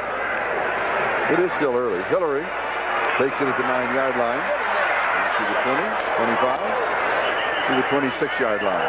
17 yards on the return, and Cincinnati will move on offense. On that last touchdown drive by Houston, Warren Moon completed 6 of 8 for 70 yards of the 80 yards in the drive. Let's run through the ticker. All right, the ticker, New Orleans on top of the Raiders. Atlanta leading the Giants. There's a shocker in the fourth quarter. And Minnesota comfortably on top of Tampa Bay. In an ineligible position. Buffalo and New England all knotted up, and Pittsburgh still surprising over Denver 30-7. And that was a team that was beaten badly by the Bengals a week ago. 20-10. Dallas over Philadelphia, and Detroit over Kansas City 7-6. Rather, the Steelers were beaten by Houston last week. Stanley Wilson Patrick Allen was there for the defense. Flag dropped back at the line of scrimmage. Amazing. These two teams, you know, it's a heated rivalry. There is no penalty. 82 recorded as an ineligible.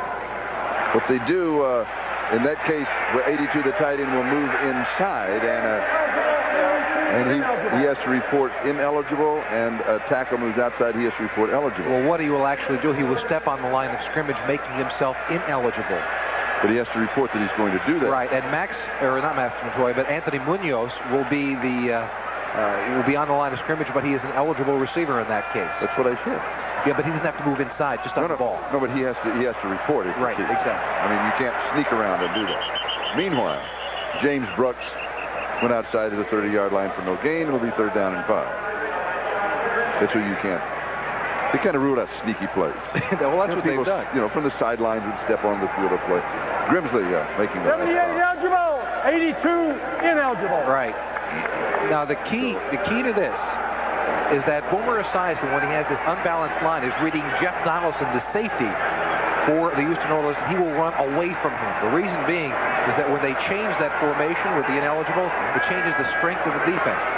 It also means that Munoz is an eligible receiver. While we were going through all that, Wilson is dropped for a loss by Johnny Meade. And what they did was they ran away from Donaldson, but right into Johnny Meade. It was quite a play, beating the blocker up front and making a tackle in the backfield. That's the first time I can remember all day long that the Oilers made a play on the Bengals side of the line of scrimmage. So Scott Fulhaig will be kicking. Kenny Johnson is the return man for Houston. He gets a return of any amount. Houston will have very good field position with 3:15 left to go in the 3rd, even though they do trail. Oops, it's a fake. Can you believe this? Wait for some blocker. A flag is down. Ray Horton goes 70 yards, but they're going to bring it back.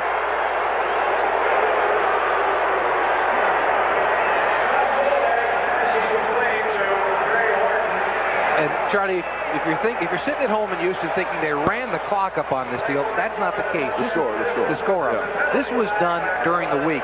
Houston blocked 2 punts a week ago against the Steelers. They run a 10-man front, an all-out block. And during the week, they said to their punter, Sam White said, look, if you see the all-out block. Number 51, 4th down. If you see the all-out block on, audible the thing and throw a pass because it's a touchdown if you do it. So that's a play that's set up early in the week because of the way that Houston tries to block a punt. And also, they play again later in the year. And this might mean that the Houston defense punting or special team aren't going to want to come quite as quick as they ordinarily might. That's right. Did you pick up the penalty? It was on Leon White, but I didn't get what the penalty was. It was holding. It was holding. Yeah.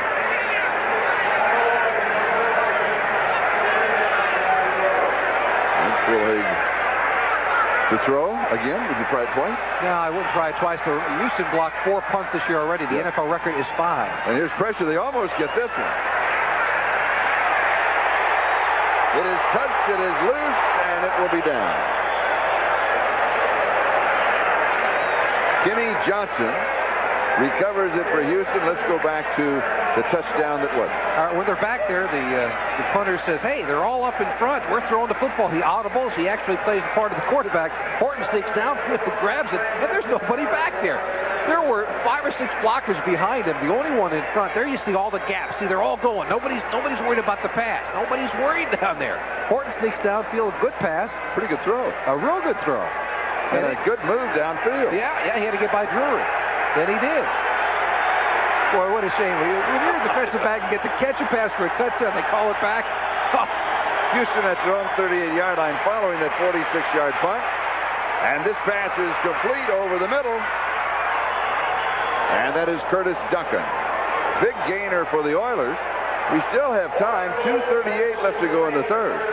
Time that is for Houston to get back in the ballgame. Here's a look at it. The deep zone of the Cincinnati Bengals allows this pass crossing pattern underneath, as you see. And Duncan with very good speed outruns a couple of defensive backs on his way to a big game. 23 yards. You don't expect to see a lot of penalties when Houston and Cincinnati plays. You expect to see a lot of penalties when Houston plays against anybody. How many have there been? 2 against the Oilers for 12 yards. 2 against Cincinnati for 20. Flag is down. Maybe I spoke too soon. And Highsmith is finally down. It's really been a clean, hard-hitting football game. This is the penalties coming into this game. Houston, they've been hit at 100 yards per game. And they have a comfortable margin in that category.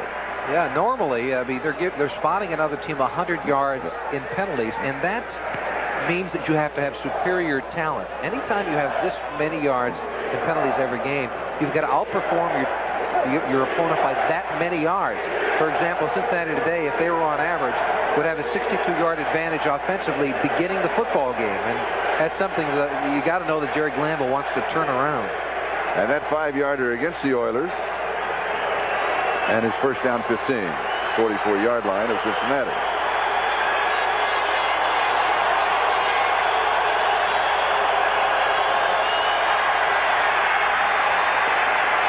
Moon's pass is complete at the 35-yard line.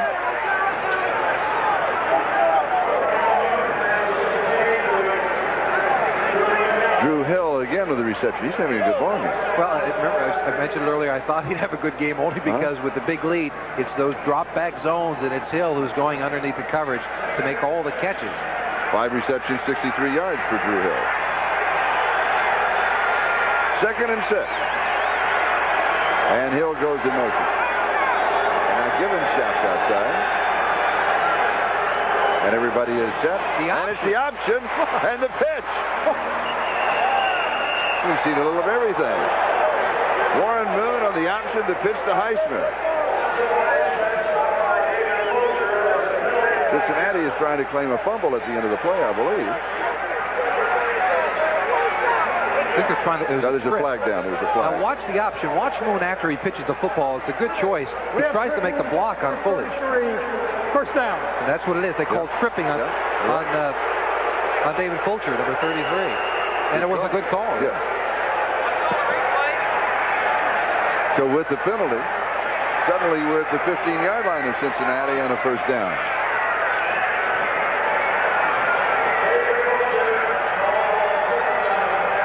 This is a trip. See, he kicked his leg up right at the end. The legs up at the end. That's what's causing it. And the official has to judge intent in that situation. And he intended to trip him. I think he's right. Corner of the end zone. Drew Hill, no. And then Hill goes sliding down. Is he all right? Yeah, I think he's right. That is dangerous over there, isn't it? Yes, it is. The beams and the wood, the whole deal. That is very dangerous. You ought to put a net up, like a catch net. Oh, something. Like they have on aircraft. That's ridiculous. That's, you know, certain fields you get bad out of bounds, and receivers, it's a nightmare for them. Let's see. One.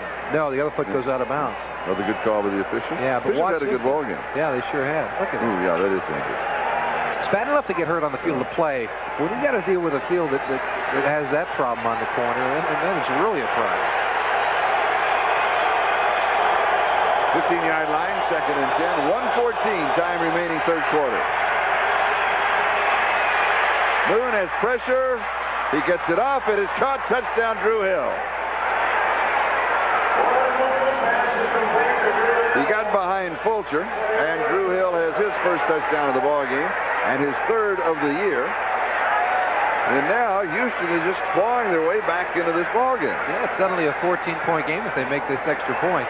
Looks like a similar play, Charlie. He went to the post and back to the corner, and he beats Fuller, number 33, on it. Same play, same position, as you know. Same corner. Drew Hill did not have a catch in the first half. Now he's got 6 catches for 77 yards. Big second half. And the extra point is good. And suddenly it's 35-21. And the Houston Oilers are within 2 touchdowns and 2 extra points of the Cincinnati Bengals.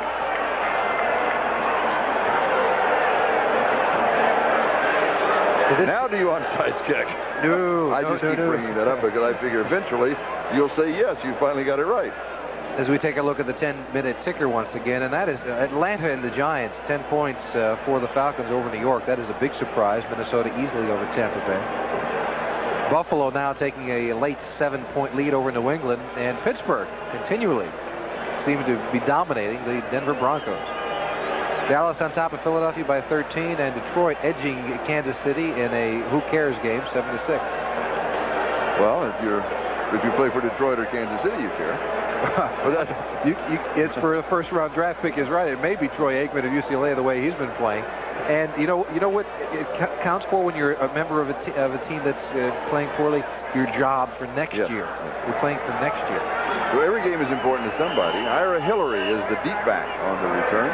And don't forget that the long touchdown pass from Fulhaig to Ray Horton was nullified because of a penalty. And so that took 7 off. Now the flag is in the air as the kick goes out of bounds, and Cincinnati will now have the ball at their own 35-yard line. On a first kick that goes out of bounds, the receiving team gets the ball 30 yards from where it was kicked off. That last drive of 62 yards in 5 plays took 1 minute and 39 seconds for Warren Moon. You saw him on the sideline finally with a smile on his face. Yeah, and that's the big problem. Not that they just scored, but they only took 1 minute and 39 seconds to do it. When you're the Bengals, you want them to go downfield and take as much time as possible. If they got to score, they got to score, but don't let them do it quickly. And the Oilers did it that time. And if you're Houston Oilers, you want to score in even less time. Exactly. Cincinnati from their own 35-yard line. Now they'll have to go to work. Can't play a holding pattern here. Deep over the middle. It is tipped. Diving for the interception. No, it was incomplete.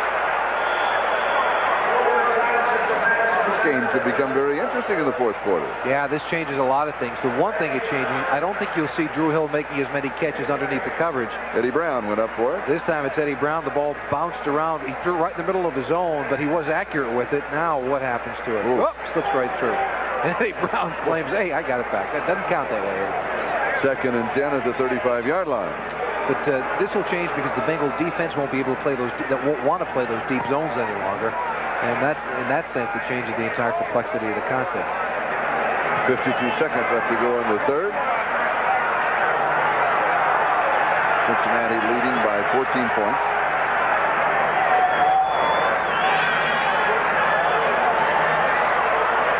Knocked away. Good defensive play.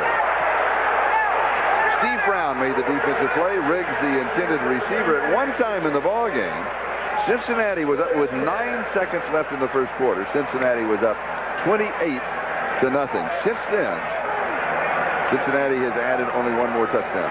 There's Ray Childress, number 79, working inside. Now watching, he has a shot at Boomer. Does he take it? No, because the ball is away. And he knows the flag is coming if he doesn't let up. And he does. It's exactly the way it should be done. 3rd and 10.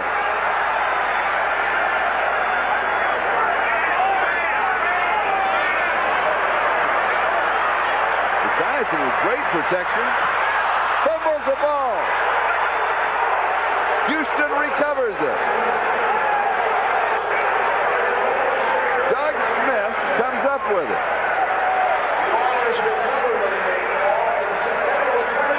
And I tell you something, the Oilers are right in the middle of this thing. They are now. And the offensive lineman, you see him coming off the field. They're a little bit upset. That was Joe Walton, number 63, yelling because this protection is terrific. Take a look at it. Montoya, 65, inside. Munoz blocking inside. He's got all the time in the world. Nobody is around him. But watch what happens. He lets go of the football as he's coming down to the ground. It just slips out of his hands. And it's Doug Smith, 99, who comes up with it for Houston. And the turnovers are even at 4 on each side. 22-yard line. Here's pressure. It is incomplete.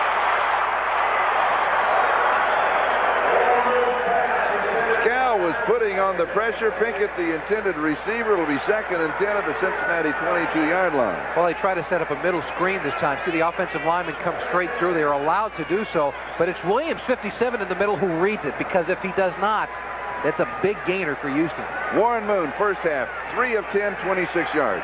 Second half, 8 of 15, 108 yards, 2 touchdowns. Total, 11 of 25, 154 yards and 2 touchdowns. 2nd and 10. 30 seconds to go in the third. Corner, knocked away. Good defensive play. We have seen some exceptional defensive plays. This one by Eric Thomas, who has 2 interceptions. Given's the intended receiver. We've seen good coverage in the secondary by both the Oilers and the Bengals. Oh, very good coverage. This is the same pattern we saw earlier that Hill ran. He didn't sell him to the post enough. That's the problem with it. He's got to go deeper to the post. And a great play by Thomas because he uses his left hand to knock it away. That's the toughest play in football for a defensive back. The ball being thrown to the outside, having to use your left hand to reach in and tip it away. Assuming, of course, that he is right-handed. That's right. You're absolutely correct. 3rd down and 10. Still in motion. Now he's stopped. 3 wide receivers on the far side. Crowd back in the ball game. Rozier, 1st down, 11-yard line. 3rd down and 10. And that's a gutsy call by the Oilers. Barker stopped him. It really is. Yeah, a little bit of a delay. And Rozier shows you some of the toughness. When he first came into football, the untrained eye said, gee, how tough is this guy? Well, let me tell you something. He's tough. Watch him run over the last couple of guys just to get the 1st down, and he does it. Fuller, number 33, trying to make the tackle, but it does not happen. That's the end of the 3rd quarter. Cincinnati leads at 35-21. Back after these messages from your local station.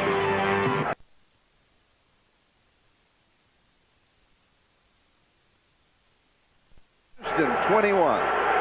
The Oilers at the Bengals 12-yard line. What a comeback Houston is shaping. Down 28-0 at the end of the 1st quarter. Rozier to the 10. 2nd down and 8. Let's check the other score. You know this one, and it's getting closer. New Orleans big over the Raiders. Atlanta big over the Giants. Minnesota big over Tampa Bay. Buffalo little over. Oh, Pittsburgh running away from Denver. That is a surprise. Dallas over Philadelphia, and Detroit little bitty over Kansas City. Rozier, 18 carries, 73 yards, and a touchdown. 2nd down and 8. I didn't realize he carried the ball that much. From the shotgun. Moon has pressure. He fumbles. It is picked up by Steinkuhler, who was back to block for him. And a costly play for the Houston Oilers. Tim Crumrod was putting the pressure on for Cincinnati. Well, Moon a week ago was not touched by the Pittsburgh Steelers defense, but it is Jim Scow. The 3rd sack of the day on Moon. Steinkuhler coming in to make sure at least that the Oilers stay in position to kick a field goal if need be. A loss of 18 yards on the play. Back to the 28-yard line. Moon goes deep to the end zone. Incomplete. Oh, Drew Hill almost had the touchdown. And that is as perfect a throw that could be made under the circumstance. Pressure right in his face, a zone coverage, 3 people all around, and that's got to be caught by Drew Hill. Oh, yeah. Watch this by Moon. Take a look at the shot he takes at the end. Moon gets hit just as he's able to throw the football, knocked around like a pinball machine, yeah. But a great throw. And now a 45-yard field goal attempt by Tony Zendejas, who is fighting his way out of a big slump. He's hit his last 2 in a row. No good. Zendejas misses from 45 yards away. We'll be back in a moment. This is Charlie Jones and Jimmy Cefalo at the end of the 1st quarter. Cincinnati 28 and Houston nothing. It's 35-21 now. Houston has won the last 3 games against the Bengals by scores of 4 points, 3 points, and 4 points. Total of 11 points, 32-28, 31-29, and 21-17. Stanley Wilson. I'm impressed by Houston. They played very difficult, hard football to come from behind. They have not lost their cool. Key play if Cincinnati goes on to win. Yeah, we'll remember this one if Cincinnati goes on to win this football game. Jim Scow, number 70, with the pressure on Warren Moon. They were certainly in position to grab a field goal, but this knocked him out. Steinkuhler getting the football, at least allowing the Oilers to attempt it. Of course, Zendejas missed it, but Scow with the biggest play of the contest thus far for the Cincinnati Bengals. Patrick Allen and Keith Bostic making the last tackle, a gain of 4, with second down and 6. 1987, 31-29. And the Oilers scored 17 points in the fourth quarter to pull that one out. And here's Brooks up to the 40, the 45-yard line. Gain of 13 yards on the play and a first down. Jeff Donaldson made the tackle. Donaldson, by the way, with 2 interceptions in the ball game, and a player down for Houston. That is Sean Jones. No, that is Doug Smith. Excuse me, number 99, down for the Houston Oilers. So that stops the clock with 12:25 left to go in the game. We'll be back in just a moment.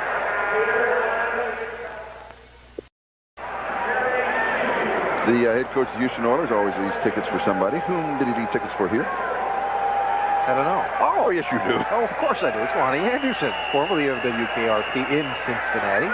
Did he leave one for Bert? I don't think so. I left one this for is a Lonnie. solo trick, I think. He really has done an exceptional job today, hasn't he? Oh, I think it's the best coaching job I've seen him do. Very calm, very cool, very collected, and his team is back in it. Yeah.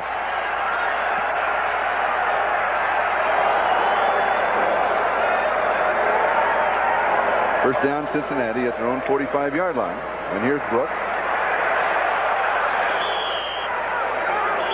He was about a yard there, and he ended up with 4 to the 49. Second down and 6. Ray Childress with the tackle. Now it's up to the linebacking crew of the Houston Oilers to stop the running attack of the Bengals as we take a look at the 10-minute ticker. Any changes? New Orleans leading, Atlanta leading, Minnesota leading. Just a couple of bigger leads by Minnesota and by the Oilers. Or excuse me, by the Saints. Do you have more for me? On what? Oh, there you are. Oh, there you are. Oh, look at that. New England Buffalo tied. You were waiting for that change. That just happened. Dallas and Detroit still by 1. Here it is, Cincinnati 35, Houston 21. 11-14 left in the ball game. Brooks. And he is bumped out at the 46-yard line. That'll stop the clock. Has 3. It'll be third down and 3. And Doug Smith is a man who gets credit for the defensive play. And Doug Smith, the injured player for the Bengals just a couple of moments ago, obviously healthy and back into the contest. He has a sack and a fumble recovery.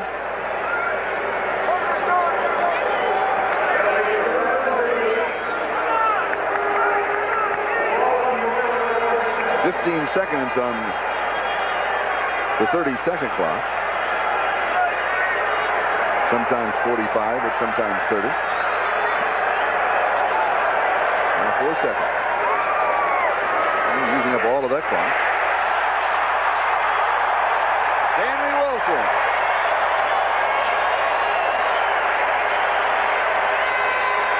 28-yard line. 18 yards, first down. I think the best game being played today by the Bengal offensive line. Max Montoya has had a terrific game. Let's look at him again. Working against number 79, Ray Childress. 65, Montoya just doing a great job of turning him in. See him turn him inside, and that's what allowed Stanley Wilson to zoom upfield and get a big first down. Because, again, this game keeps turning and turning and turning it, doesn't it? Now it is twisting and turning in the wind. Now with the Bengals with an opportunity to once again seemingly put this thing away. At the 28-yard line of Houston, first down. 10 minutes, 20 seconds and counting. We'll play action. Esiason pump fake. Ball is loose. Houston has it. They may rule it down. They're going to rule it down. No fumble. At the 15-yard line. First down. And Esiason taking a bit of a gamble. He had 2 choices. To cut upfield and get a couple more yards, or to go outside and step out of bounds. He decided the former, going upfield. He was bobbling it right there, but it's a dangerous play. He was on the ground, however, when the ball popped out. Here's his options now. Montoya in front, number 65. Cuts upfield. Now, he can make a cut to the left because he's got a blocker out there around Donaldson. 30. That's not Donaldson. That's Meads, number 91. Excuse me. But the ball is on the ground when it pops out. 15-yard line, first down. Bobbling the ball through is Wilson did not have a firm grasp on the football after the handoff. Childress with the tackle. 10-yard line, gain of 5. He's been taking lessons from Boomer, huh? Say, Max Montoya, you know, in my book, All-Pro, yes. Well, take a look at him. 65, Montoya working downfield on Childress on the center and mopping up on Meads, number 91, helping out on him at least, allowing Wilson to keep his hands on the football. Bobbling goes through the line of scrimmage. If you get good blocking formation at the point of attack, the running back has a chance to recover, and that's what happened there. If not, it may be Houston ball. 8 minutes and 50 seconds remaining. 2nd and 5. Brooks, 3 plus. Now the corner. Does it get in? No. Almost. He's going for number 4. Yard away. First down goal to go. Jeff Donaldson turned him away at the goal line. Did you give it to Brooks and let him go for 4? Well, he's coming out of the gate, so I guess not. It's hard. I cheated. 78 eligible. Now they're changing that formation again where Anthony Munoz becomes an eligible receiver. Do you throw to him here? No, I don't think so. They call this the Weebies formation. They put all the big offensive linemen in as tight ends, that kind of a thing. Big back, Dickie Woods and Wilson. Now, Munoz has caught 4 touchdown passes in his career. I told you he was agile, but I think they'll run it here. And Brooks has rushed for 102 yards. And into the end zone is Dickie Woods with his 2nd touchdown of the ball game.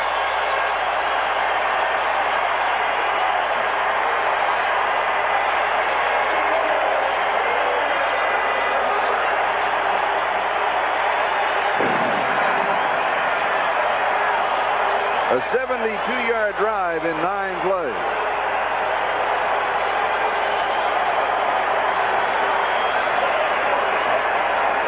Seven minutes and 55 seconds left.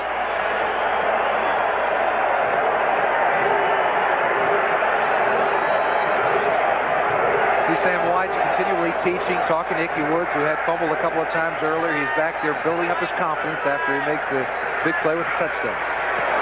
And Breach with the extra point.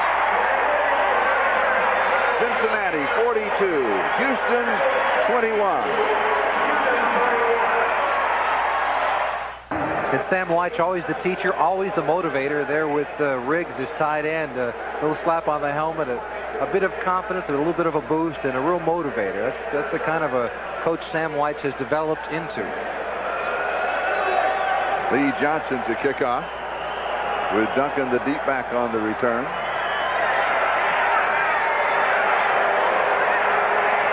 Duncan takes it at the 1. He's out to the 10.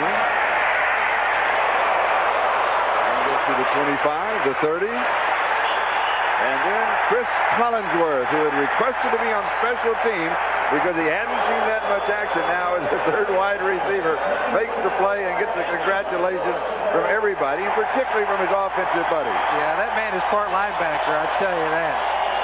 Take a look at Collinsworth. I mean, part linebacker. Wide receivers don't do this kind of thing, all right? I can tell you. I never asked to be put on a special team in my life. In fact, as I got smarter, I got off him. But Chris Collinsworth's a very intelligent young man, and he's got to be part linebacker. Houston with the ball at their own 35-yard line. 7:42 left in the ball game. They trail by 3 touchdowns and 3 extra points. Trying to pop Alonzo Highsmith loose. We've got a flag on the play.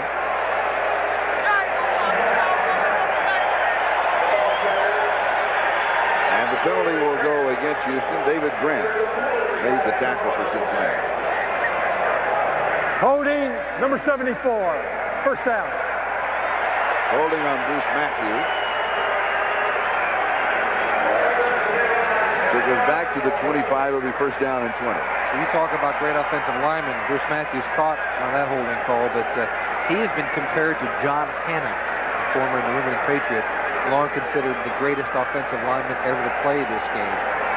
And Bruce Matthews stacks up to that. He's some kind of a player. And the penalty yardage very, very low. Been a good ball game. Good high-fought ball game.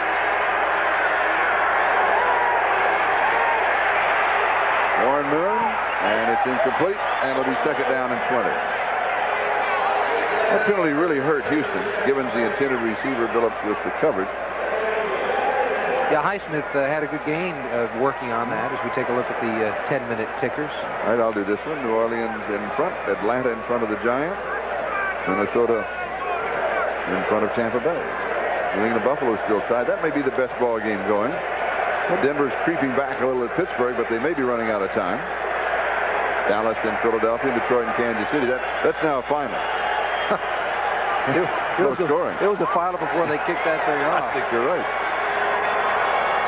And here it is, 42-21, Cincinnati. Moon goes deep, and it is incomplete. Curtis Duncan. Now, Warren Moon deserves a better fate. Drew Hill dropped one in the end zone. Duncan had that one, a couple of others, other possibilities. You're just shaking your head. Well, I'm trying to figure out why he would be alone down there, as Warren Moon shakes his head, too. I'm trying to figure out why he dropped it. Well, they had somebody in the middle of the field. Solomon Wilcox, the weak safety, was back there, but Duncan had the opportunity to make a catch. You're right, Charlie. He touched it, and that means it's a drop. That's what they used to tell us. Well, no, but that's a catchable ball. That's a catchable football. You're absolutely right. But I think that the Bengals have got to get two deep safeties back there to make sure that they don't get a one-on-one opportunity to get a quick score. Third down conversion, Houston 3 of 12. It's 3rd and 20. They try the far side. Double coverage there, knocked away. Good defensive play. Wilcox was there for Cincinnati. Drury, the intended receiver. Ricky Dixon was also there. They went to that two-safety position that time. They split the field in half. Man-to-man coverage underneath. Two safeties back, way back deep. And that's why Moon is not able to have that much room to throw this football in. Now Wilcox only has half the field to worry about. And still nearly a good throw by Moon. Almost got it in, but the defensive back, it's hard to see it was a Dixon who got his hand on it underneath. Still, it's a nice throw by Moon. That's a tough position to be in. Greg Montgomery to kick. Ira Hillary is the return man. 4th down and 20.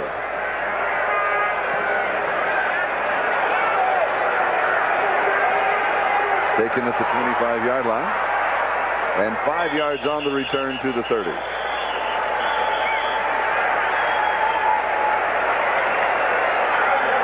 $50 yards in the kick with that 5-yard return. 6:46 left in the ball game.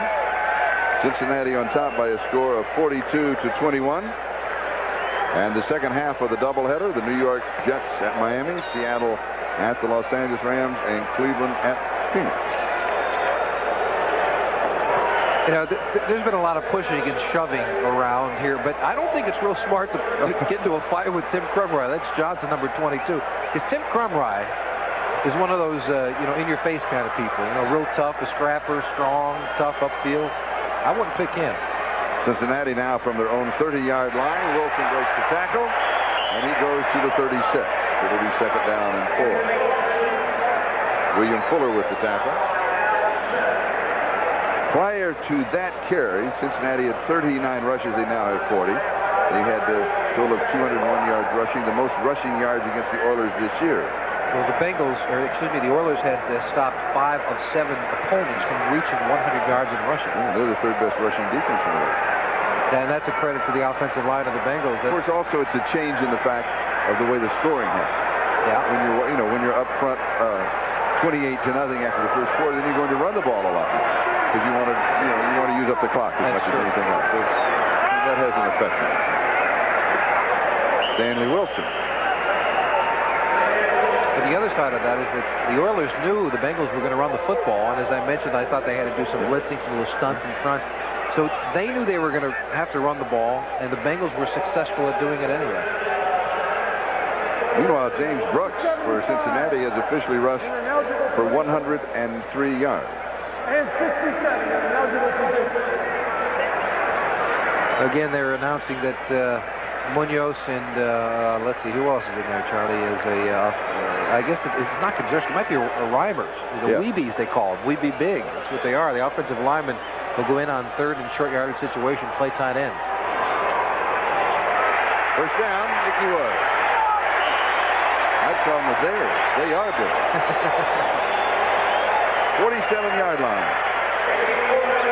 I think he worked has to be considered a front runner for Rookie of the Year. National Football League rules require that we present away games starting with the opening kickoff. So to stations, the back home stations in to the team's home area. So viewers in Cleveland will be leaving this telecast in just a moment for a telecast involving their home team. And we will continue to bring you reports on this game to keep you up to date.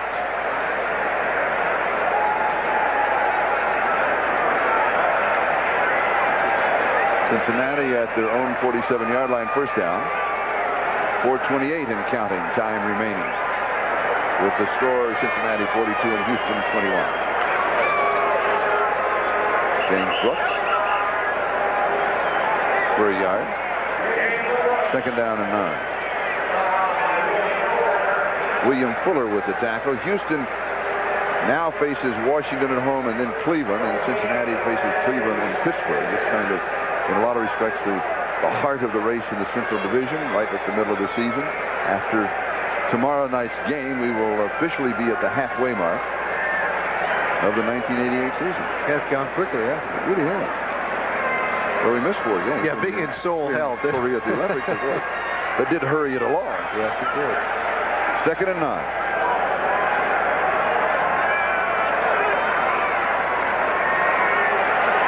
And Brooks is dropped from behind. You know, it was unusual about being in Seoul. We were able to keep up with football because we saw live football games on the Armed Forces Network over there. We would watch NFL Live at 2:30 a.m. on a Monday morning. I was just getting off work. Some of us worked hard on it. And the football game at 3. Oh, yeah. You walked in, you did 3 hours, all ad-lib, and then you left. And the rest were out there slaving all day. Yeah, Charlie, how many races did you call today? 153 plus 2 marathons involving 1,676 athletes. That really is a 160 countries. That's a marathon of its own, isn't it? It's a lot. At a dollar a race, I'm ahead of the game. Yeah. That's right. They gave me $1 an hour. So. Third down and 10. Knocked away. So it will be fourth down. 2:45 time remaining. And will we see the pass from this punt formation? Because you know the Oilers are coming all out to try to block this kick.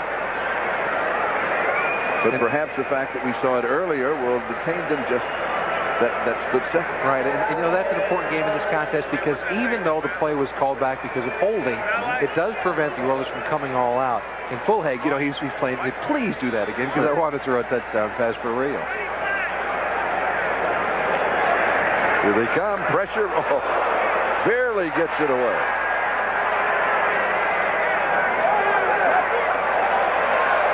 And rolls to the 15, the 14, the 13, the 12, almost the 11-yard line. Ray Horton tried to call the freeze.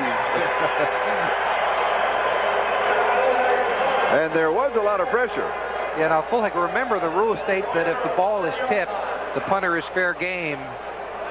And it is slightly touched. And he does not get touched anyway. Everybody misses it. Yeah, they missed him. Looked like it was tipped. The flight of the ball seemed to change just a little bit. So with 2:25 left, and following that 42-yard punt, most of it on the ground, Houston has the ball first down at their own 11-yard line.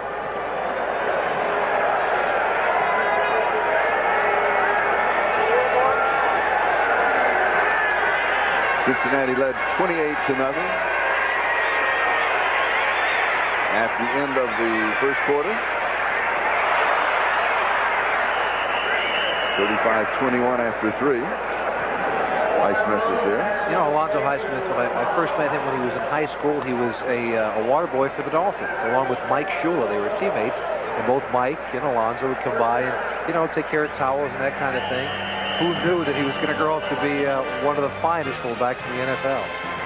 2-minute warning will now be given to both benches. Cincinnati 42, Houston 21.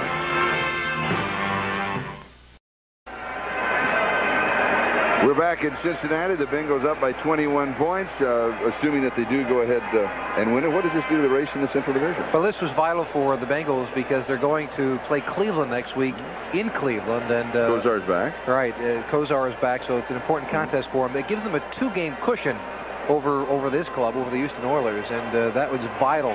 With only 8 games remaining, if they can keep a 2-game edge for the next couple of weeks, they can relax a lot. It does something else too. They lost last week at at New England. They came back right after the loss. Right, it keeps that 6-game winning streak at the beginning of the season very, very alive and well because their confidence has been sky high. Moon at fumble in the end zone. If Cincinnati recovers and got another score, it will be a safety. They could not find the handle.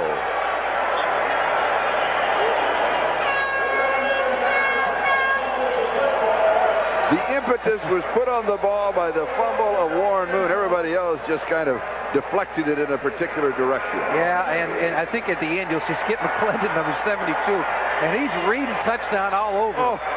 Bruce Matthews helped him out by getting it out. That's Jason Buck at the end trying to hop on it, and 6 points for a defensive lineman. A true dream that slipped away. So a 2-point safety, and it'll be a 44-21 ball game. And Houston will have a free kick as we'll check the report card. For Moon, a tough day. He had some spark there in the third quarter, but just 12 of 31. Rozier, surprisingly, with 18 carries, quite a few yards. And Hill, all of those receptions came in the third quarter. Zendejas 0 for 1. He's been having trouble during this season, and uncharacteristically for him. Bill Schwarberg and Mike Leonard are 2 spotters. His 21st year with NBC. By Jove, I was 9 years old when we first worked together, wasn't I? Were you really, Charlie? I was 10. You were 10. Neil Vindesky, our statistician. Vindesky, no, it's Vindesky. Good job. Thank you, gentlemen. And you have the Bengals report card. Yeah, the Bengals, Boomer Esiason did not have to throw that often because they got the big early lead, 11-20 for 154. Didn't throw a touchdown, which kind of surprises me. And how about James Brooks with 3 touchdowns, nearly missed a 4th, 102 yards rushing. And receiving, he was the busy man as well with 3 catches for 39 yards. And following the safety, Greg Montgomery will be punting. Moon was sacked 4 times, and he lost 57 yards in that category. And in a free kick, you have the option of punting. And Hillary on the return. And is down at the 25-yard line. Did he lose his footing? No, he dropped down, which is not a bad move at all. The thing you don't want to do is get a big hit on a kickoff return, cough the football up. That's not a bad move at all. And Turk Schoner is now the quarterback for the Cincinnati Bengals. First action in this ball game is not thrown this year, but he has rushed 1 time for 7 yards. And Schoner, you might not in this ball game. That was in another ball game. Right. Schoner, you might go into the record book to double check that. I'm sorry, Charlie. Go ahead. Turk Schoner was... I don't pay any attention to it. I just keep right on going. He was traded to the Atlanta Falcons by this Bengal team, subsequently cut by Atlanta and picked up by the Bengals to be Boomer Esiason's backup QB. And he'll be handing off the football here. As Mark Logan is the ball carrier. Al Smith makes the tackle. That is Mark Logan's first carry from scrimmage this year. He is in his 2nd season, the number 5 draft choice a year ago. 2nd down and 9, a gain of 1. There's a look at the numbers, and the big hand on the left side is counting down to 1 minute left to go. So Cincinnati will be going to 7-1, and Houston's record will be 5-3. Ickey Wood. And what a turnaround for this Bengal team. A year ago, 4-11. And, of course, everyone in the world was trying to write about Sam Weich being ridden out of town. Sure enough, they are 7-1. I have the winner. No, I don't have the winner. I thought I had the winner of the MVP. Now we're taking the countdown. There's 25 seconds on the clock. And now it is time for the Most Valuable Player Award, sponsored by Budweiser. Today's MVP is Max Montoya. And Budweiser will make a contribution to the United Way on behalf of all the MVPs selected in today's game. He really is outstanding. Yeah, he did. I mean, he did it all today. James Brooks with 3 touchdowns, over 100 yards rushing. He did it all behind Max Montoya, a lot of it. Moved people away, and it's about time an offensive lineman gets credit where credit is due. And we have now taken the official countdown. We are out of time. The final score is written in the record book. It is Cincinnati 44 and Houston 21. And Reggie Williams enjoying the success. The Bengals have not been to the Super Bowl since 1981. Certainly dreams of Super Bowls dance in the heads of Bengals and their fans. So in the AFC Central Division, Cincinnati's record is 7-1. Houston's record is now 5-2. The Bengals, a surprising game in many ways. We expected, of course, a much tighter contest. Gary Glanville did. I think Oiler fans did. They were humiliated by the Jets early in the season, 45-3. But they seem to have recovered from that. Here, they are put away easily by the Cincinnati Bengals. Houston tried to come back. They got close, but it got away from them. They return home. Next Sunday night, they will be hosting the Washington Redskins. That could be a very good ball game. Yeah, it really is. A tough contest for them once again. But the Oilers, under Gary Glanville,